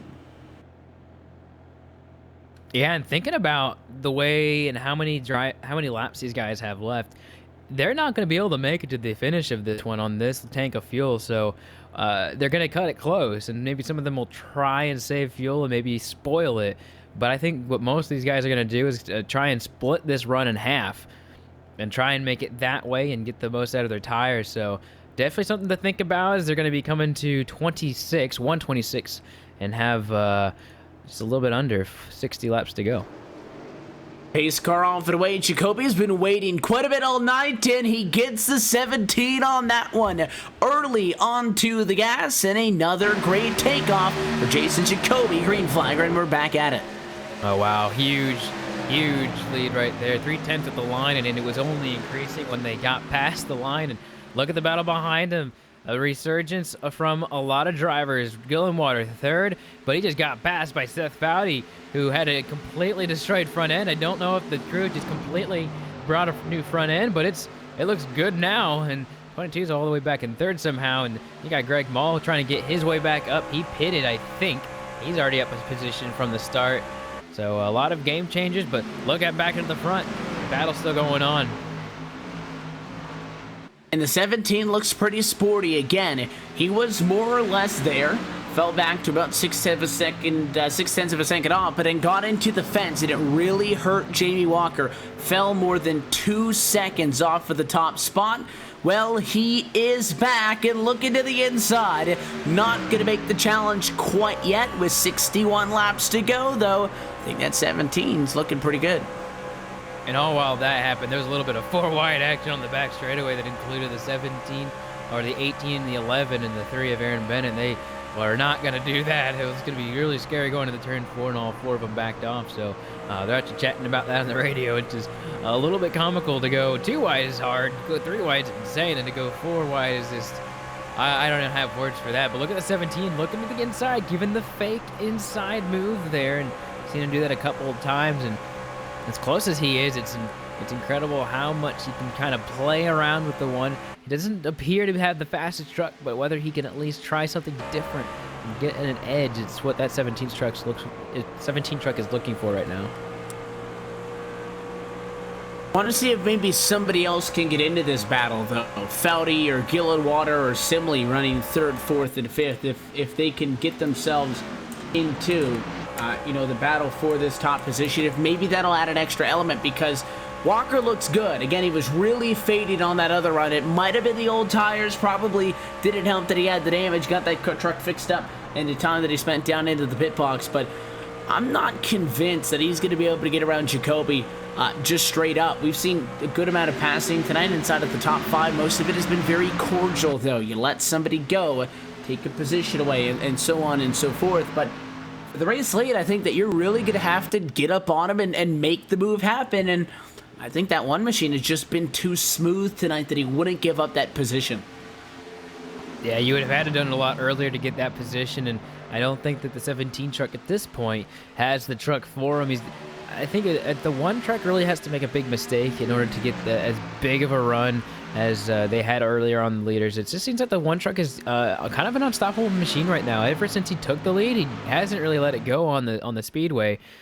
In the pits, I think he lost it once, but back on the track, that's not a place where he's going to leave it or lose it very easily. Back behind him, though, look at the battle to the 3rd position, and the 3 guys behind him. Looks like Foudy, Gillenwater, Timley, and Mall. They're all a little scrunched up right there, and the gap between those drivers is pretty small. So that's 22, 4, 68, 12. They're getting pretty close, and it looks like Seth Foudy, with the truck that he has, it's surprising that he's up there. He's going to try and fend these guys off. 55 laps to go, not all that long ago, almost now at 50 laps to go from the track. Too tough to tame. I think the point of it is someone's going to tame it at the end of the night, and Jason Jacoby wants to be that guy. Started at 8th, but if you've missed the start by maybe 10-15 minutes, you would have thought that number 1 started to P1. He has been absolutely spectacular. We talked a little bit earlier on about how your pole sitter Tommy Ryan had some damage, brought that truck behind the wall. We still remain with 9 of the 10 drivers who started inside of the top 10 running top 10, so it hasn't been that wild of a night, but things still definitely fun. Foudy, Gillenwater, Simley, and Mall with a good fight inside of the top 10. Those 4 trucks stacked up. Yeah, Gillenwater got on the inside, tried to make it work, almost pushed Foudy into the outside wall, and for good thing that the 22 didn't get another accident, but because of that, 4 had hardly any exit off of 2, and you can see the difference between what that made, and those trucks are a little bit farther back from the 22 of Foudy, and now they have to battle for the 4th position as that 3-car group is now trying to do what they can. Looks like the 12's trying to something different. The 4 almost got turned off of turn number 4. And he's going to lose both those spots right there. That was almost deadly. He lost a lot of speed. It's not like the 68 hit him and got sideways. The close call there was, that 68 of Simley trying to get by on the high side of the racetrack, and I think through all of that, no one touched anybody. Yeah, if it was, it looked like a touch to me, but it was so close. It was, he's just going so much slower than the guys that they were. It was going to be so much closer and almost a hit and run for the 68. And looking at the difference now, Gillum Waters actually dropped quite a bit, and already back in the clutch of the Justin Michael. And then look at the 68, definitely bringing up the speed for himself and Greg Mall. So Greg Mall is actually all over the bumper. He's going to let him go here on the outside. Greg Mall is going to really appreciate that one. He's going to try and go after Seth Foudy, who kind of has let him to go. Looks like a little bit of contact between Gillenwater and the 87 right there out of the corner as well.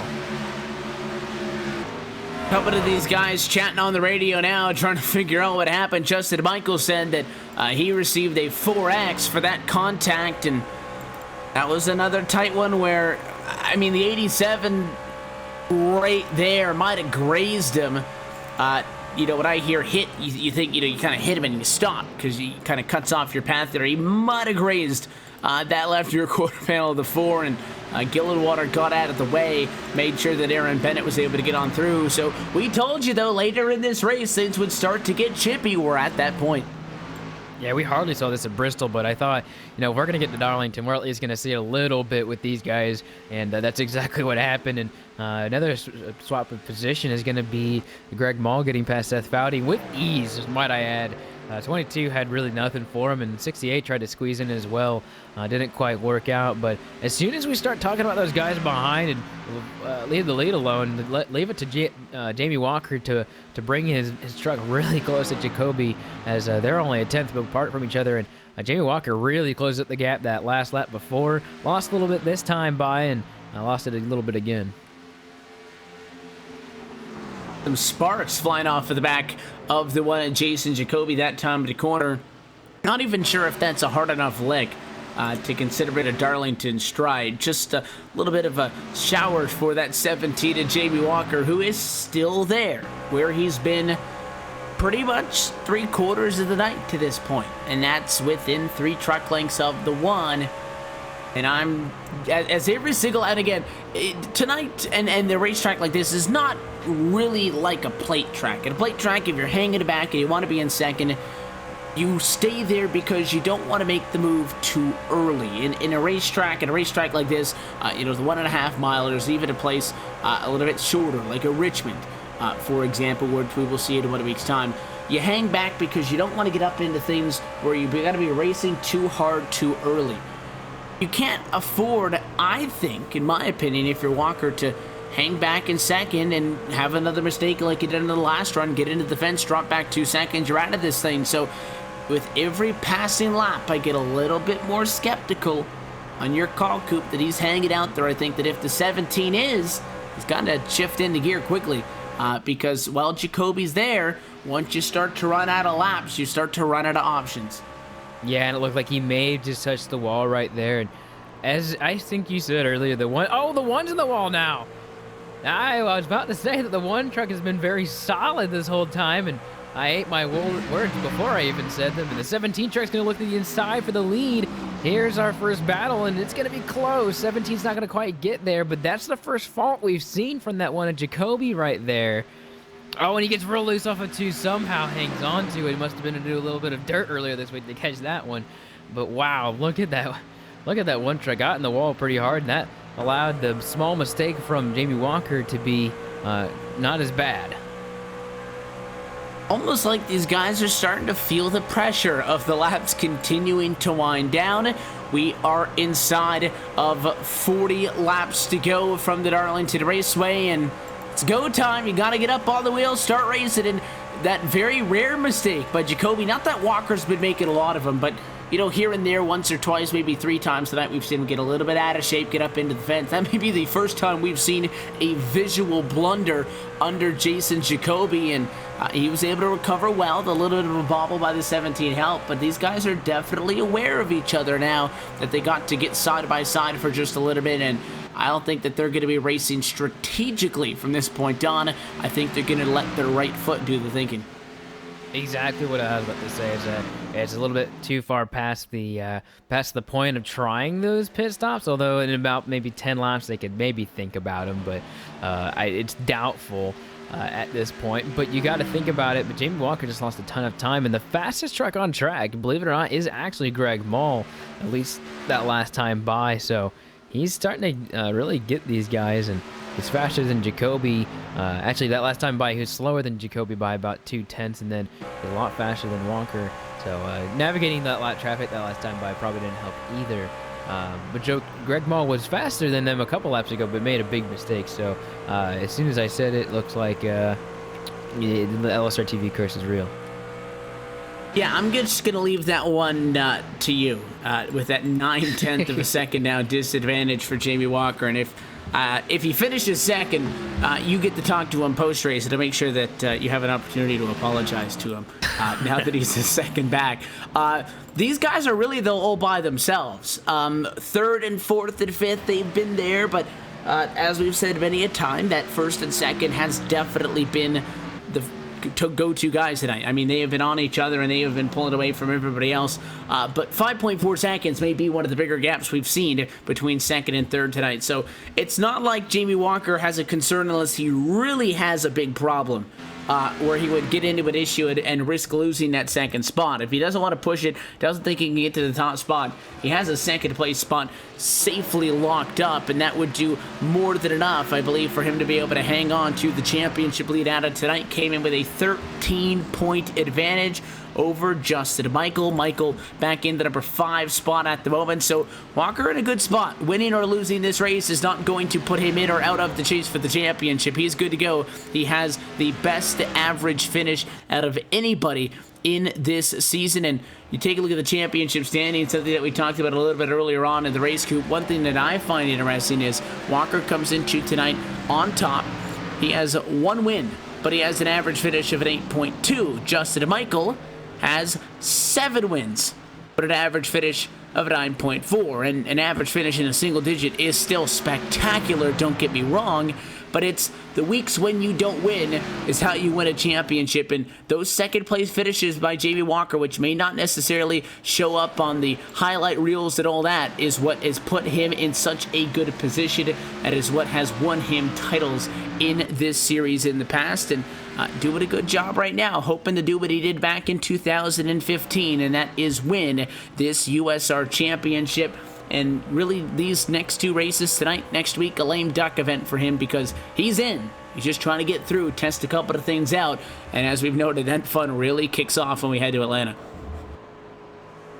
Yeah, and speaking of consistency, that 87 is just trying to find someone on the track, and definitely, like you said, it's definitely that consistency on each and every one of these tracks, but as a whole of the season, and the 87 just had like an entirely different view of each and every track for a long time, and this track's kind of going to break that cycle of him having a fantastic race altogether, and he definitely pounded the wall a few laps ago, so not doing very well. He's going to get caught by Gillenwater, and with the momentum that Gillenwater has, I would be surprised if the 87 does not get past here in the next couple laps, but it's starting to get close to about 30 to go, and I wouldn't be surprised if these guys start really put on the wick here and just try to save everything. I think that's what the 87 is doing. We talked to Jamie Walker, I think about a couple weeks ago, how we asked him what it would mean to him if he got the championship win out of the regular season. He said he didn't care.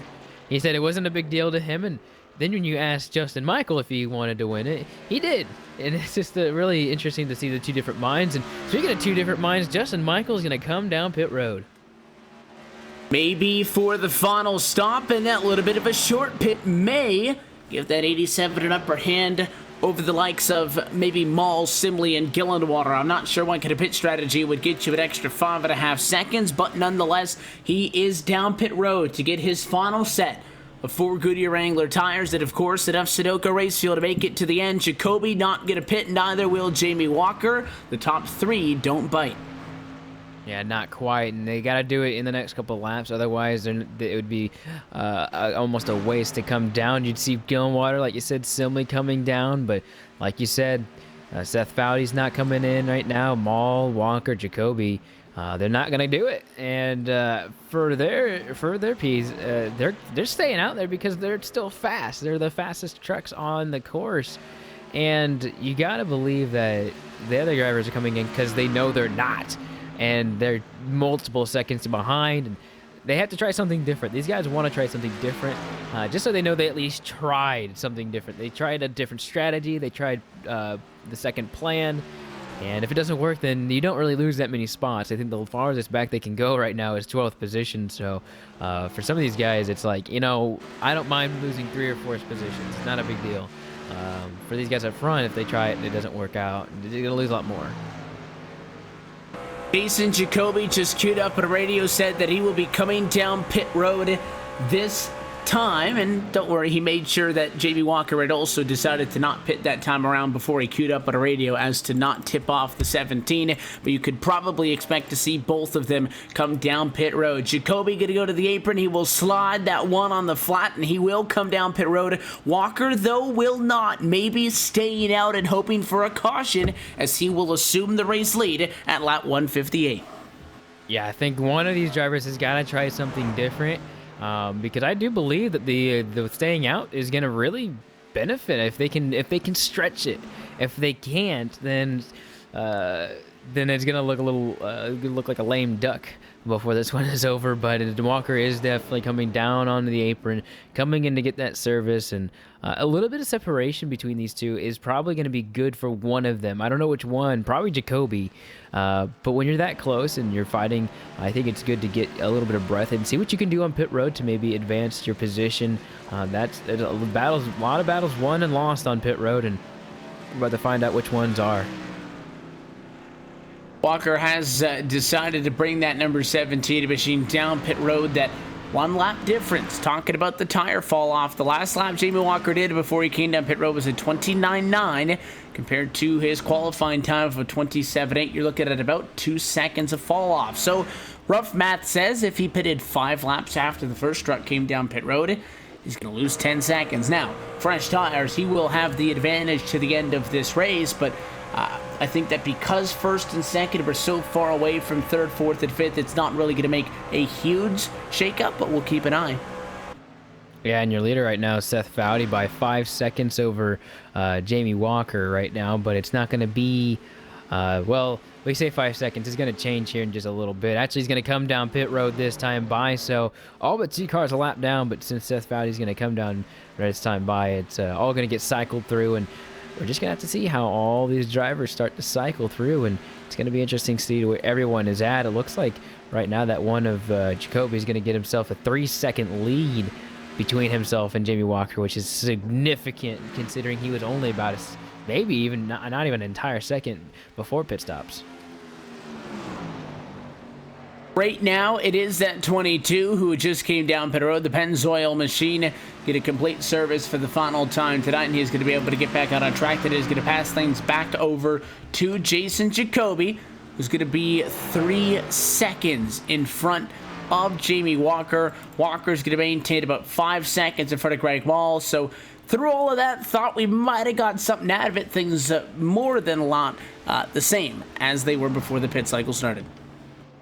Well, the one car that got the most out of it was the one car, so he's definitely pulling away.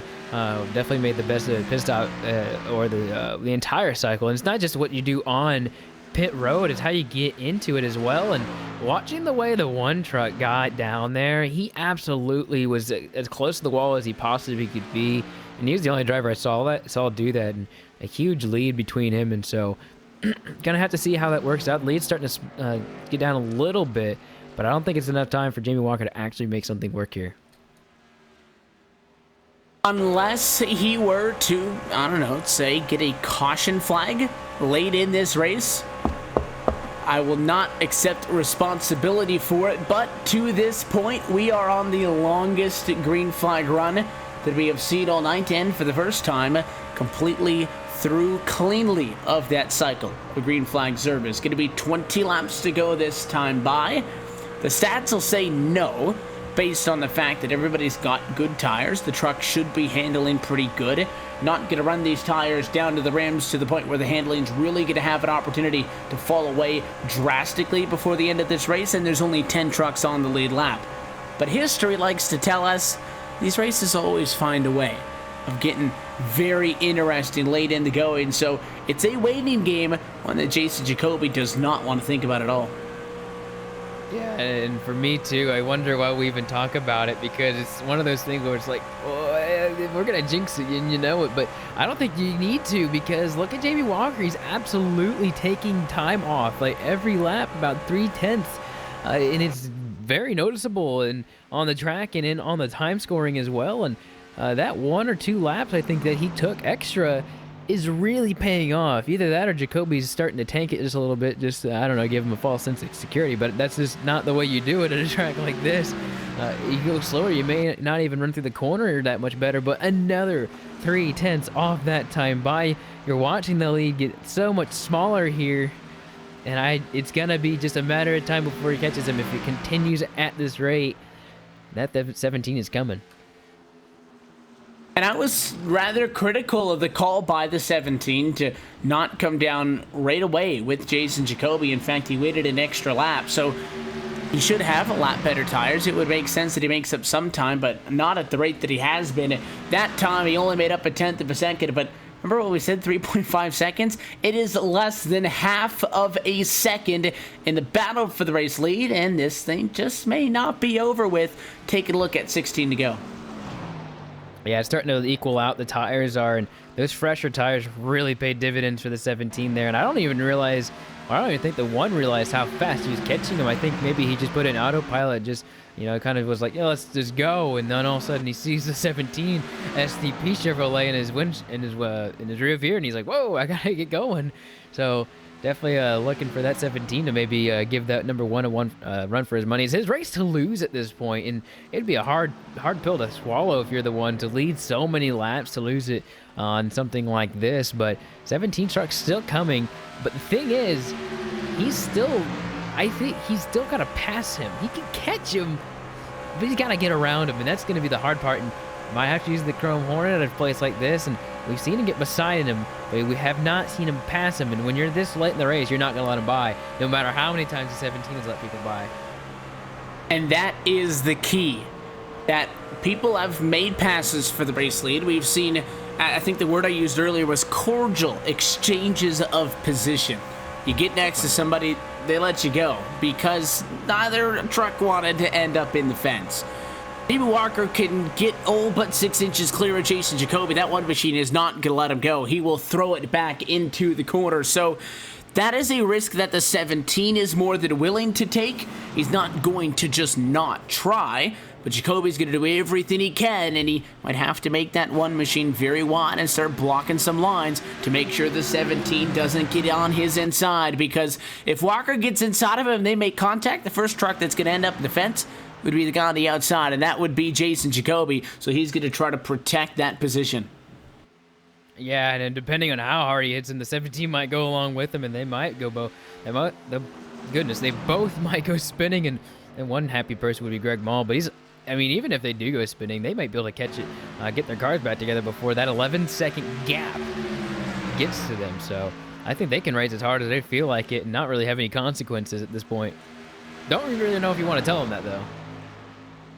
I think we should just let him stay inside of his head and see what happens here. The age-old thing is you'll ask somebody after a race, they're getting tailgated, the guys at an Ecklet, and you'll say, how much were you looking at him? And they'll say, I wasn't looking behind me at all. I was trying to block him out. And I think that may be the most common lie, because that one of Jason Jacoby, I'll bet you good buddy, he knows the 17 is there, and if he's not looking in the rear view, he's probably got his relative up, which has a live distance to the 1/10 of a second, showing how far the 17 is back, or he's got a spotter yelling in his ear, letting him know what the 17's doing, what lines he's taking, when he makes up time, what lines he's taking, what he's losing time.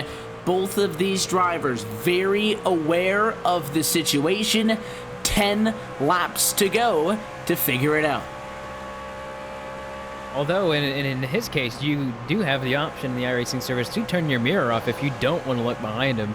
Just a little joke there, but I would say that Jacoby is not he's not pulling away, but he's not letting him catch him anymore. He's actually kind of evened this out. So as much as Jamie Walker caught him, I don't know if he was trying to save his tires, but it definitely does kind of look like maybe he's able to really get a grip a little bit more as he actually pulled away by a tenth that time.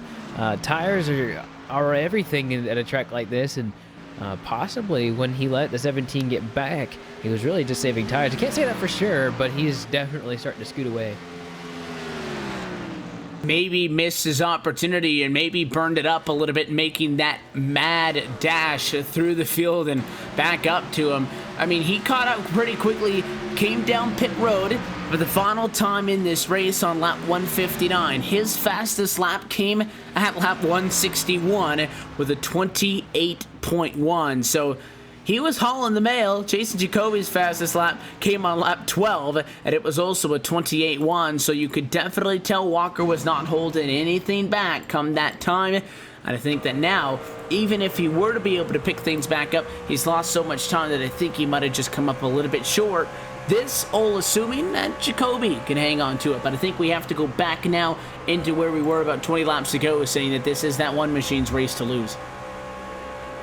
Yeah, and he's got over a half a second now. This is not too long ago before you said this was under a half a second, and I say that, you know, the one truck really has hardly anything to worry about at this point, unless a road caution comes out. But even then, he's still got a substantial advantage at this point.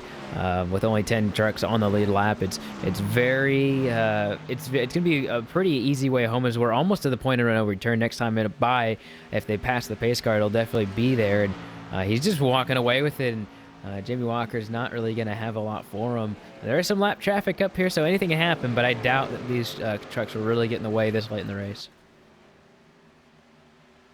This time by 179 laps complete from Darlington, 180, 81, 82, 83, and 84 to go. So we are at that point of no return. Kind of teased the possibility of a caution flag coming out in this, but if it does, this race will end under caution flag conditions as that 11 of Shane Hawthorne gets down and gets out of the way and lets Jason Jacoby go by. If we were to see a yellow, we would not have enough time to go through the caution flag cycle, and we would pace across the start-finish line. Jacoby into the home stretch. Yeah, just a few more laps to go for Jason Jacoby to try and rack up his first win of the season. And I'll tell you what, that number one car is going to be very excited to win at this point in this season. It's good to win at any point in the season, but right before the postseason, I think is the best time, and especially if he wants to make it all worth the while and try and get him in the second half of the season. I don't think he's in that post-race picture, but you got to think that even in the second part, he may not want to work as hard as it and mess up those guys in the playoff picture. But definitely good hard run from him. Ever since he got the lead, he just kept it.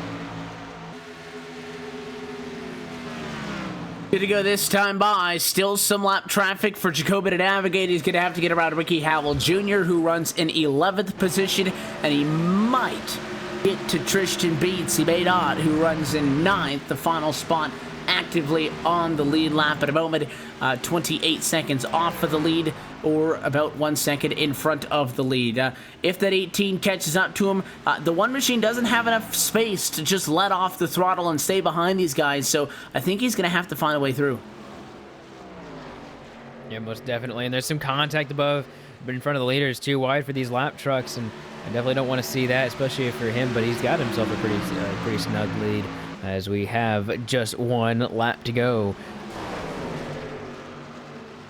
Tight squeeze with the 99 to the 18. He's going to be able to get around that 99 to Beats. He'll get to the back bumper, the 18 to Howell Jr., who I don't think is going to let him go, but Jacoby has opened up the gap enough. Started to 9th and 8th position, but the number one has been the number one truck on track all night long. Final corner, checkered flag, and the win from Darlington for Jason Jacoby, getting the job done to the tune of 2 seconds when she's all said and done over Jamie Walker.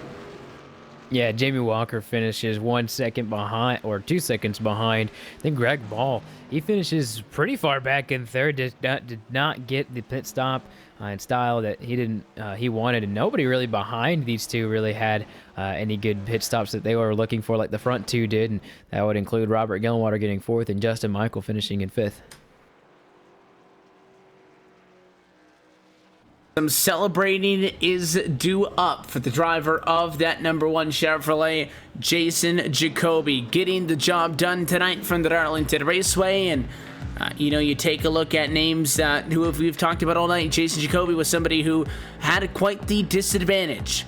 I believe 67 points below the cut line. Going to take nothing short of a miracle to make up those. But hey, all he can do, show up, park it, take max points, and go on to the next week. And that's exactly what it did tonight. First win on the year. Yeah, this is quite the unique victory lane or victory style going backwards on pit road. I don't think I've ever seen that before. So a little bit of celebration for the one truck. Not in the playoff picture at this point, but that was quite the unique little celebration we've seen there.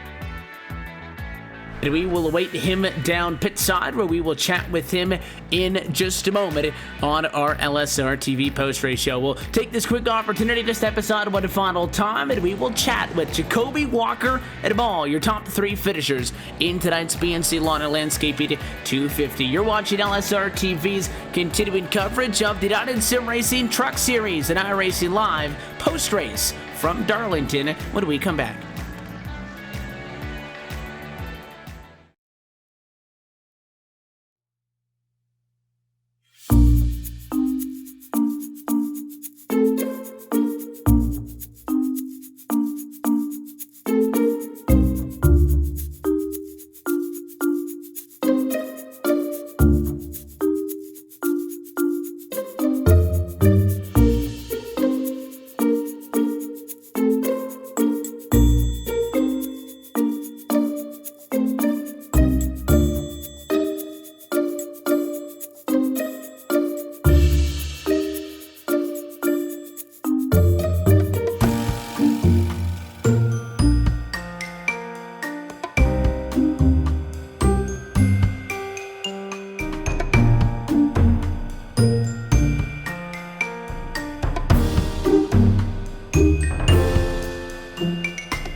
Welcome back live to the Darlington Raceway for the LSR TV post-race show following tonight's BNC Lawn and Landscaping 250. Now 19 races are complete and just one single one remains before the chase for the championship. That'll be right here at LSR TV and iRacing Live, and next Saturday night from the Richmond International Raceway. We'll talk more about that in just a moment. First, let's take a look at tonight's LSRTV full race results. Jason Jacoby, your race winner, takes home his first checkered flag on the year. Jamie Walker, another consistent night, comes home P2. It'll add to a league best average finish. Greg Mall inside of the top 3. Robert Gillenwater just a little bit further more back, started and finished in the number 4 position, and Justin Michael rounds out our top 5. We ended up with only 8 drivers on the lead lap. Scott Simley, Aaron Bennett, and Seth Foudy through those 8 positions, and then 2 drivers started outside of the top 10, ended up inside of the top 10. Shane Hawthorne goes 15th to 9th, and Tristan Beans goes 11th to 10th. Yeah, last car lap down was Ricky Howell Jr. and then Justin Klebers, first among many laps down, and had a lot of issues tonight. And he finished 12th. Ralph van der Vorst, he finished in 13th place. Michael Water, he finishes in the 14th position. 15th goes to Michael Warren, and then in the 69 car, Randy Tesser, he finished in the 16th position. Chris Cabu finished in the 17th position. 18th goes to Randy Yoakum. Tommy Ryan went from first all the way back down to 19th position after having some early troubles. And then Jeff Ryan finishes out the top 20. Michael Priester, 21st. Scott Formosa, 22nd. And then Robert Barber had a terrible night with 2 incidents off turn 2, finished 23rd. Let's look top to bottom at your LSR TV full race results. Hoping to see if we can chat with Jason Jacoby. In the meantime, we'll go trackside to the driver who came home in second tonight, Jamie Walker, with another great result, and Austin Coop is trackside with him. Yeah, I met up with the number 17 truck, Jamie Walker. Austin Coop up here. Another second place finish, and boy, are these second places getting old to you, or are you happy with these? Because you're consistently being there, able to get a win. You got your win earlier on in the season, but this consistency is really good for points, and definitely going into the later part of the playoffs, it's going to be good for you. But is it eating that you get in second this many times? No, not really. You just gotta keep doing what I do. Sooner or later, I'll break through. You know how it is. It's just you always come up that one spot short, no matter who it is. You know.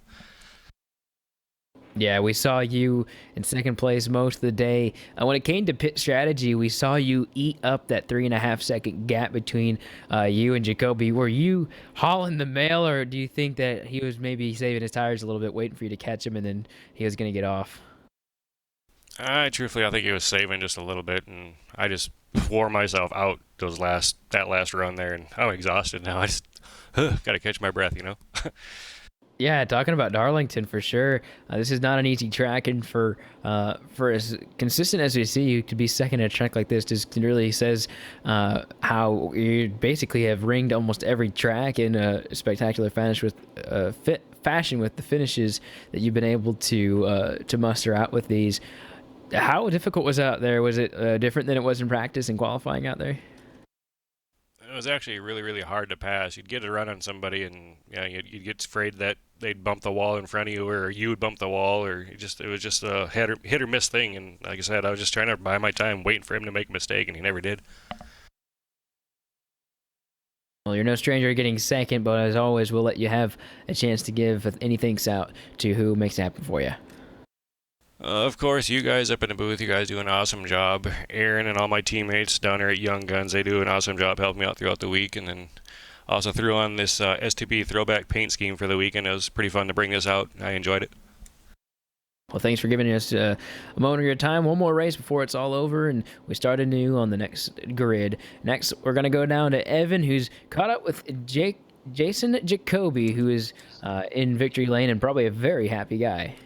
Yeah, he's missed a couple of starts tonight, but nonetheless, or rather a couple of starts so far this season, but trackside with him in victory lane for the first time this year. Jason, congratulations on getting the job done tonight.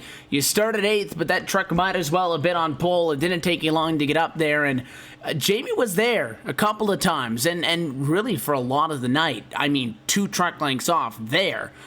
But just didn't have enough to get you, and at the end, you guys were able to stretch it out as that green flag ran to wear on. Talk us through it. Yes, sir. Thank you, Evan, Austin, all you guys for watching. And basically, I don't know, man. I don't know. I couldn't explain my line perfectly because I was switching it up very often, but for some reason I was able to hold off Jamie there, and I only talked to Jamie for a second after the race, but I wasn't letting him go. Had I let him go earlier in the race when he got that run to the inside on turn one, I might have just been stuck behind him and followed him. But by keeping the lead, I was able to kind of stay aggressive and run fast enough to kind of pull away. Like Jamie had mentioned, he's really good on the short run, and then I don't know, man.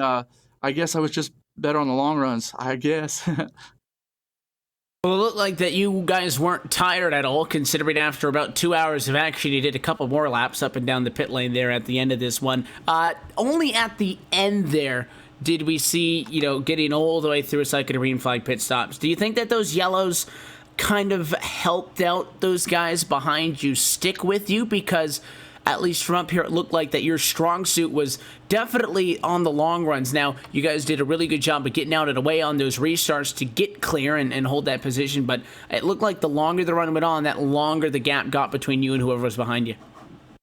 Oh, exactly. I mean, I guess my tires felt good the whole run. No matter how long the run was, the tires always felt good. So, yeah, I guess I was just very, very lucky to be able to pull away from those guys. I like restarts too because it bunches guys back up and it makes it exciting for the broadcast. But either way, man, I was happy to run it either way it went, and it was really cool racing guys like Jamie and the guys when I started eighth and was coming up because it was fun passing guys. But I don't know what it was, man. I just felt good the whole run through. You guys came into tonight 15th in the championship, 67 points behind the cut line. I know that all you could really do is show up and win and, hope that nothing short of a miracle gets you guys in. I know that, as I noted, the limited starts have obviously attributed to that. What's the objective going forward, assuming that you guys aren't able to get into the chase as far as what the goal is going to be? Good question, Evan. I really should just try to win every race. I wasn't running smart earlier in the season. I would kind of just... but that behind me, I think going forward, just have to try to win every race from here on out. I'm sure that you guys would have liked to have gotten the job done a little bit earlier on, but nonetheless, tonight you park it in USR Victory Lane. Jason, I'll let you take off here first, though, the sponsors, the shout-outs, and the good folks behind the scenes, as always. Who makes it happen for you in that one team? Thanks, Evan. Well, thanks to my mom and dad. Shout out to you guys, grandpa, grandma, everyone in the family, and also, of course, everybody watching the race, wherever you're watching from, on iRacing Live or YouTube, or if you're in my stream watching because I stream the race. Shout out to you guys. Thank you so much for watching. And I promised my buddy Ethan Green I'd give him a shout out. His favorite number is the number 18, and so there's a shout out to him. And I know I'm missing a bunch of folks, but really just everyone for watching, tuning in. Thank you guys for watching. Oh, and I forgot, I'm not officially endorsed by Domino's, or they don't endorse me, but you can get 2 or more items mix and match for $5.99 each. Just order at Domino's.com on your phone. Call the store. That'd be great. Thank you guys. That is your race winner tonight from Darlington, Jason Jacoby. Jason, thanks for sticking around and having a chat with us. Congratulations on the win. And there are still plenty of races to go. Hopefully we'll have an opportunity to chat soon. Good luck. Thank you, sir. Appreciate it. And thank you, guys. Jason Jacoby, career win number 1 on the season. It took to round number 19, but he got the job done nonetheless. One more driver standing by with us. It's Greg Mall, who started 10th. It ends up inside of the top 3, and Coop down chatting with him. Yeah, I'll talk with Greg Mall down here on pit road, number 12 truck. Greg, you started in 10th, and really, we saw you had a really fast truck all night, and a little bit of stalling out in the corner hurt you bad, and you got back in the pack, and somehow throughout all that, throughout the damage, truck get ran into, and you got all the way back to 3rd. How did that happen? Yeah, I'm kind of asking myself the same question right now, to be honest, Coop. But yeah, attrition was definitely a factor tonight. I think for myself especially. But yeah, the Unical Chevy, it was certainly fast. Don't know if I had enough speed to get past Jamie and Jason up there at the front, but we were able to hang around in 3rd, and about halfway through that race, it just seemed like there was a few instances where I just couldn't keep it off the wall, and that last restart, man, that I don't know what it was, but once I got the wall a few times there late in the runs, the truck just didn't feel like the same, and I mean it didn't feel didn't feel good, especially when I got hit by Tommy Ryan there, which it isn't any of his fault by any means. So when that left rear of the spoiler got jacked up a little bit, the truck didn't behave the same from that point on. So that last 60 laps on that last restart, that was one of the longest pedal fests I think I've ever had, especially coming out of 4. I'm talking championship picture for you guys. You're in third in points and definitely locked in as of tonight. And so tomorrow, or not tomorrow, I keep wanting to say tomorrow, but next week you guys get to have a little bit more fun here at Richmond, and probably more than some of these other guys who are at the cutoff, and talk about your Richmond game. And we just came from a short track, just went to a track that's too tough to tame, and now we're at another track that's another one that's hard to really drive, or at least whenever you have a lot of competitors near you. Yeah, it's gonna be real down and dirty, especially with those guys that are gonna be close on the chase bubble, and they got to do what they got to do, obviously, but they don't want to put themselves in a bad situation by any means. So I'm like you said, I'm probably one of the most comfortable people out there as far as the chase goes. So not really have much to lose as far as going into Richmond. Just have everything to gain at that point. So I want to think that we have a good program at Richmond. It's one of my more favorite tracks, but for 200 laps, it's gonna be an interesting show. I hope we can get some decent runs in and finish off the regular season strong and get some momentum going into the chase. Yeah, most likely. Well, before we let you go, as always, and as I ask everybody up here in the booth when they get up here, anything and shout-outs that you'd like to give out tonight? Well, of course, all the teammates, the young guns. Noticed that Aaron was right up near the front for most of the night, and Jamie, of course, with his second place finish. He sounded like he got close to Jason up there at the end, just didn't quite have enough to get around him. So, but of course, I want to thank all the friends and family back home that are watching and all their support, and of course, got to thank you guys for all that you guys do up in the booths. So. Well, there you have it. Third place finisher Greg Mall. Thanks for giving us a little bit of your time. And, well, Evan, one more race closer to the end and one more race to go. It is Richmond, and that's going to be the deciding factor on who are going to be the 12 drivers to fight for a championship. Again, we quite frank that it wasn't that much of a nail-biter on that cut line into tonight. Again, things could happen with Dwayne Dunn, Stephen Herring, Jacoby with a win, but missed a couple of starts. I think he's going to be too far out when it's all said and done.